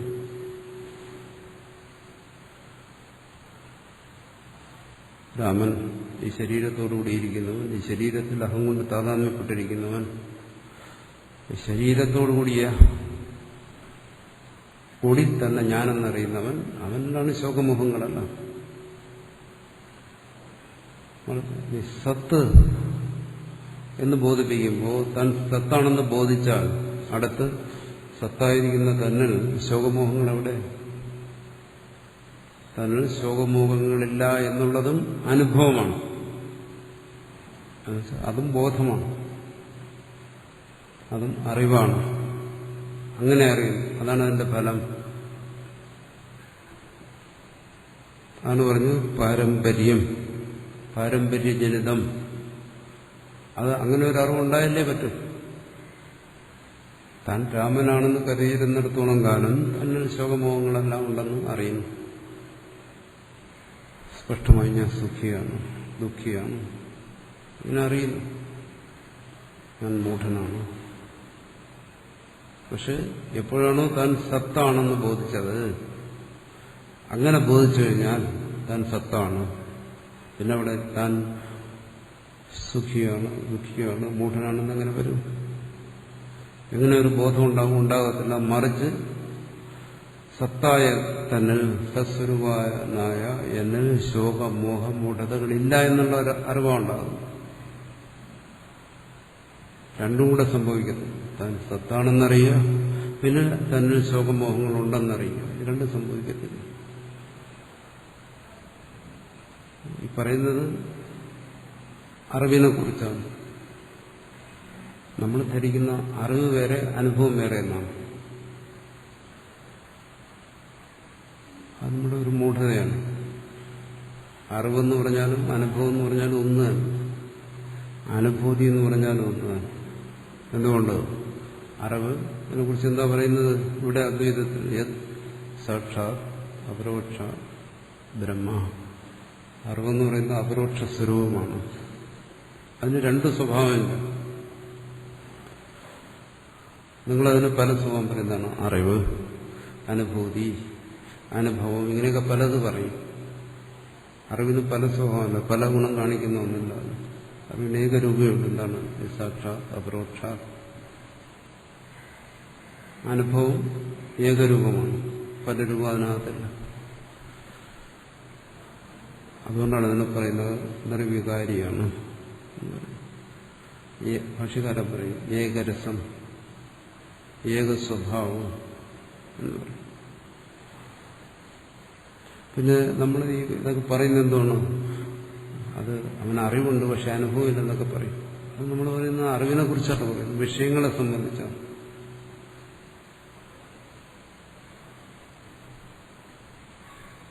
ആ വിഷയങ്ങളെ ആശ്രയിച്ചാണ് പറയുന്നത്, അറിവിനെ സംബന്ധിച്ചല്ല. അദ്വൈതം എന്ന് പറയുന്നത് ബോധിപ്പിക്കുന്ന അറിവിനെയാണ്, ആ വിഷയങ്ങളെയാണ്. വിഷയങ്ങളെ സംബന്ധിച്ച് പറയുന്നിടത്ത് മാത്രമേ നമുക്ക് അറിവ്, അനുഭവം, അനുഭൂതി ഇങ്ങനെ വേർതിരിക്കാൻ പറ്റും. അദ്വൈതത്തിൽ അങ്ങനെ ഒരു വേർതിരിവ് സാധ്യമല്ല. അദ്വൈത ബോധത്തിൽ അങ്ങനെ ഒരു വേർതിരിവില്ല. ഉദാഹരണം പറഞ്ഞു കഴിഞ്ഞാൽ ഇപ്പോൾ അമേരിക്കയെ കുറിച്ച് പറയുന്നു, കേട്ടു. ഞാനിതുവരെ പോയിട്ടില്ല. എന്നെ സംബന്ധിച്ചിടത്തോളം പറയാൻ എന്താണ്? അമേരിക്ക എന്ന് പറയുന്ന ഒരു അറിവാണ്. എന്തിനെ ആശ്രയിച്ചിരിക്കുന്നു? ആ വിഷയത്തെ ആശ്രയിച്ചിരിക്കുന്ന കാര്യമാണ്. ശരി, അമേരിക്ക പോയി കഴിഞ്ഞാൽ പറയും അത് അനുഭവമാണ്. അതെന്തിനെ ആശ്രയിച്ചു? വിഷയത്തെ ആശ്രയിച്ചു, മറിച്ച് അനുഭവത്തെ ആശ്രയിച്ചിട്ടില്ല. അറിവായാലും അനുഭവമായാലും അറിവിന് മാറ്റമൊന്നും വരുന്നില്ല. പക്ഷെ വിഷയത്തിന് മാറ്റം വന്നു. വിഷയത്തിന്റെ സാമീപ്യം, ഇന്ദ്രിയങ്ങളും വിഷയവുമായിട്ടുള്ള ബന്ധം, ഈ കാര്യങ്ങളിലൊക്കെ മാറ്റം വരുന്നത്. അറിവിനെന്തെങ്കിലും മാറ്റം വരുന്നു? അറിവ് അതിനെ ആശ്രയിച്ച് നിൽക്കുന്ന ഒന്നല്ല. അറിവ് സദാ ഏകരൂപത്തിൽ നിൽക്കുന്നതാണ്. അങ്ങനെ ഒരു അറിവിനെയാണ്, ഏകസ്വഭാവം ഏകരസം ആയിട്ടുള്ള ഒരു അറിവിനെയാണ് ബോധിപ്പിക്കുന്നത്. ആ അറിവിനെ കുറിച്ചുള്ള ബോധത്തിൽ പരോക്ഷം അപരോക്ഷം ഇങ്ങനെയുള്ള വ്യത്യാസങ്ങളൊന്നുമില്ല. വിഷയത്തെ ആശ്രയിച്ച് വരുന്ന ബോധങ്ങളിൽ പരോക്ഷം അപരോക്ഷം എന്നല്ല നമ്മൾ പറയുന്നത്. ആ വിഷയത്തിന്റെ തലത്തിലാണ്, അതും അറിവിന്റെ തലത്തിലല്ല. അതുകൊണ്ട് ഇവിടെ ശോകമോഹ നിവൃത്തി പ്രത്യക്ഷമാണ് എന്നാണ് പറയുന്നത്. അനുഭവമാണ്, അറിവാണ്. ആരുടെ അറിവ്? ശ്രോതാവിന്റെ അനുഭവം. അവിടെ ചോദിക്കും, സാധാരണ ചോദിക്കുന്ന ഒരു ചോദ്യം, പലതവണ ചോദിച്ചിട്ടുള്ള ചോദ്യം, പലതവണ മറുപടി പറഞ്ഞ ചോദ്യം, എന്നാലും വീണ്ടും ചോദിക്കും. അങ്ങനെ തത്വമസി എന്ന് കേട്ടു, ബോധമുണ്ടായി. ആ ബോധമുണ്ടാകുന്നവനിൽ വീണ്ടും ശോകമോഹങ്ങൾ അനുവർത്തിക്കുന്നില്ലേ എന്ന് ചോദിക്കും.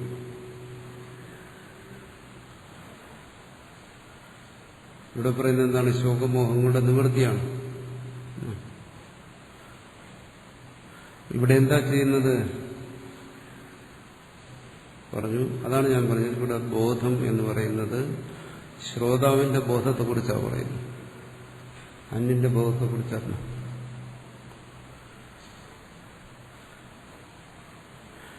തത്വമസി എന്നുള്ള ബോധം ഉണ്ടായാലും വീണ്ടും അവിടെ ശോകമോഹങ്ങളുടെ നില എന്ന് പറയുന്നത് ഇത് സംശയമാണ്. കേട്ടവന്റെ സംശയം. ഇവിടെ പറയുന്ന ആ സംശയം കൂടാതെയുള്ള ബോധത്തിലാണ്. അതിനെക്കുറിച്ച് അവിടെ പറയുന്നു. നേരത്തെ ഭാഷകാരൻ പറഞ്ഞല്ലോ, ദൃഢമായ ബോധം. ആ ബോധത്തെക്കുറിച്ചാണ് പറയുന്നത്. അങ്ങനെ ഒരു ബോധത്തിൽ ശോകമോഹ നിവൃത്തിയെക്കുറിച്ച് സംശയം ഉണ്ടാകുന്നില്ല. സംശയമുള്ള ബോധം അതിനല്ല, അതിന് പ്രത്യക്ഷമെന്നല്ല പറയുന്നത്. അതിന് സംശയമെന്ന് പറയും, അജ്ഞാനമെന്ന് പറയും, വിപര്യമെന്ന് പറയും. അപ്പോൾ അവിടെ നിന്നാണ് ചോദ്യം. അപ്പോൾ ബോധം അതിന് സംശയമുണ്ടെങ്കിൽ അത് ദൃഢബോധമല്ല എന്നർത്ഥം. അവിടെ ആണ് ശോകമോഹ നിവൃത്തിയെക്കുറിച്ച് പറയുന്നത്. അതുകൂടെ അസുഖത്തിലൂടെ പാരമ്പര്യം എന്ന് പറയുന്നത് ആ ബോധത്തെ തുടർന്ന് വരുന്ന ബോധം എന്നുള്ള അർത്ഥത്തിലാണ്. അത് വ്യാഖ്യാതാവിന് ചെറിയൊരു ആശയക്കുഴപ്പം വന്നെങ്കിലും ആ വ്യാഖ്യാനവും ഉപകാരമാണ്. ഏകത്വ പ്രതിപത്തി താവത് ആപാതേന ജായത്തെ സഹജ വിചാരം പ്രയുജ്യ മനനാദിദ്വാര ദൃഢീഭവതി സ പുനരശേഷം ശോകാദ്യം അപനയതീതി പാരമ്പര്യജനിതം ഫലമിതി ദ്രഷ്ടവ്യം. ഈ പാരമ്പര്യത്തെ ഇവിടെ വ്യാഖ്യാതാവ് പറയുന്നത് ഒരു സൂക്ഷ്മമായ വ്യത്യാസമുണ്ട്. പക്ഷെ അത് പ്രയോജനമാണ്. ഭാഷ്യകാരന്റെ താല്പര്യം അല്ല, എന്നാലും അത് അർത്ഥമുള്ളത് തന്നെയാണ്. ശകലം പഴച്ചിട്ടുണ്ടെങ്കിൽ വ്യാഖ്യാതാവ് പറയുന്നത് എന്താണ്? ഇപ്പൊ ഞാൻ അവസാനം പറഞ്ഞു നിർത്തിയ കാര്യം. അതായത് ശ്രവണ മനനങ്ങളിലൂടെ ആ ദൃഢബോധത്തിൽ ശോകമോഹാദികൾ ഇല്ല. അവിടെ അത്തരം ചോദ്യങ്ങളില്ല. അപ്പോൾ ചോദ്യങ്ങളുടെ തലം ഒന്ന്, ശോകമോഹാദി നിവൃത്തിയുടെ തലം മറ്റൊന്ന്. അങ്ങനെ അതിനെ വേർതിരിക്കാം. ഭാഷ്യകാരൻ ഉദ്ദേശിക്കുന്നത് എന്ന് വെച്ച് കഴിഞ്ഞാൽ, അങ്ങനൊരാൾക്ക് ബോധമുണ്ടായാൽ ആ ബോധത്തെ തുടർന്ന്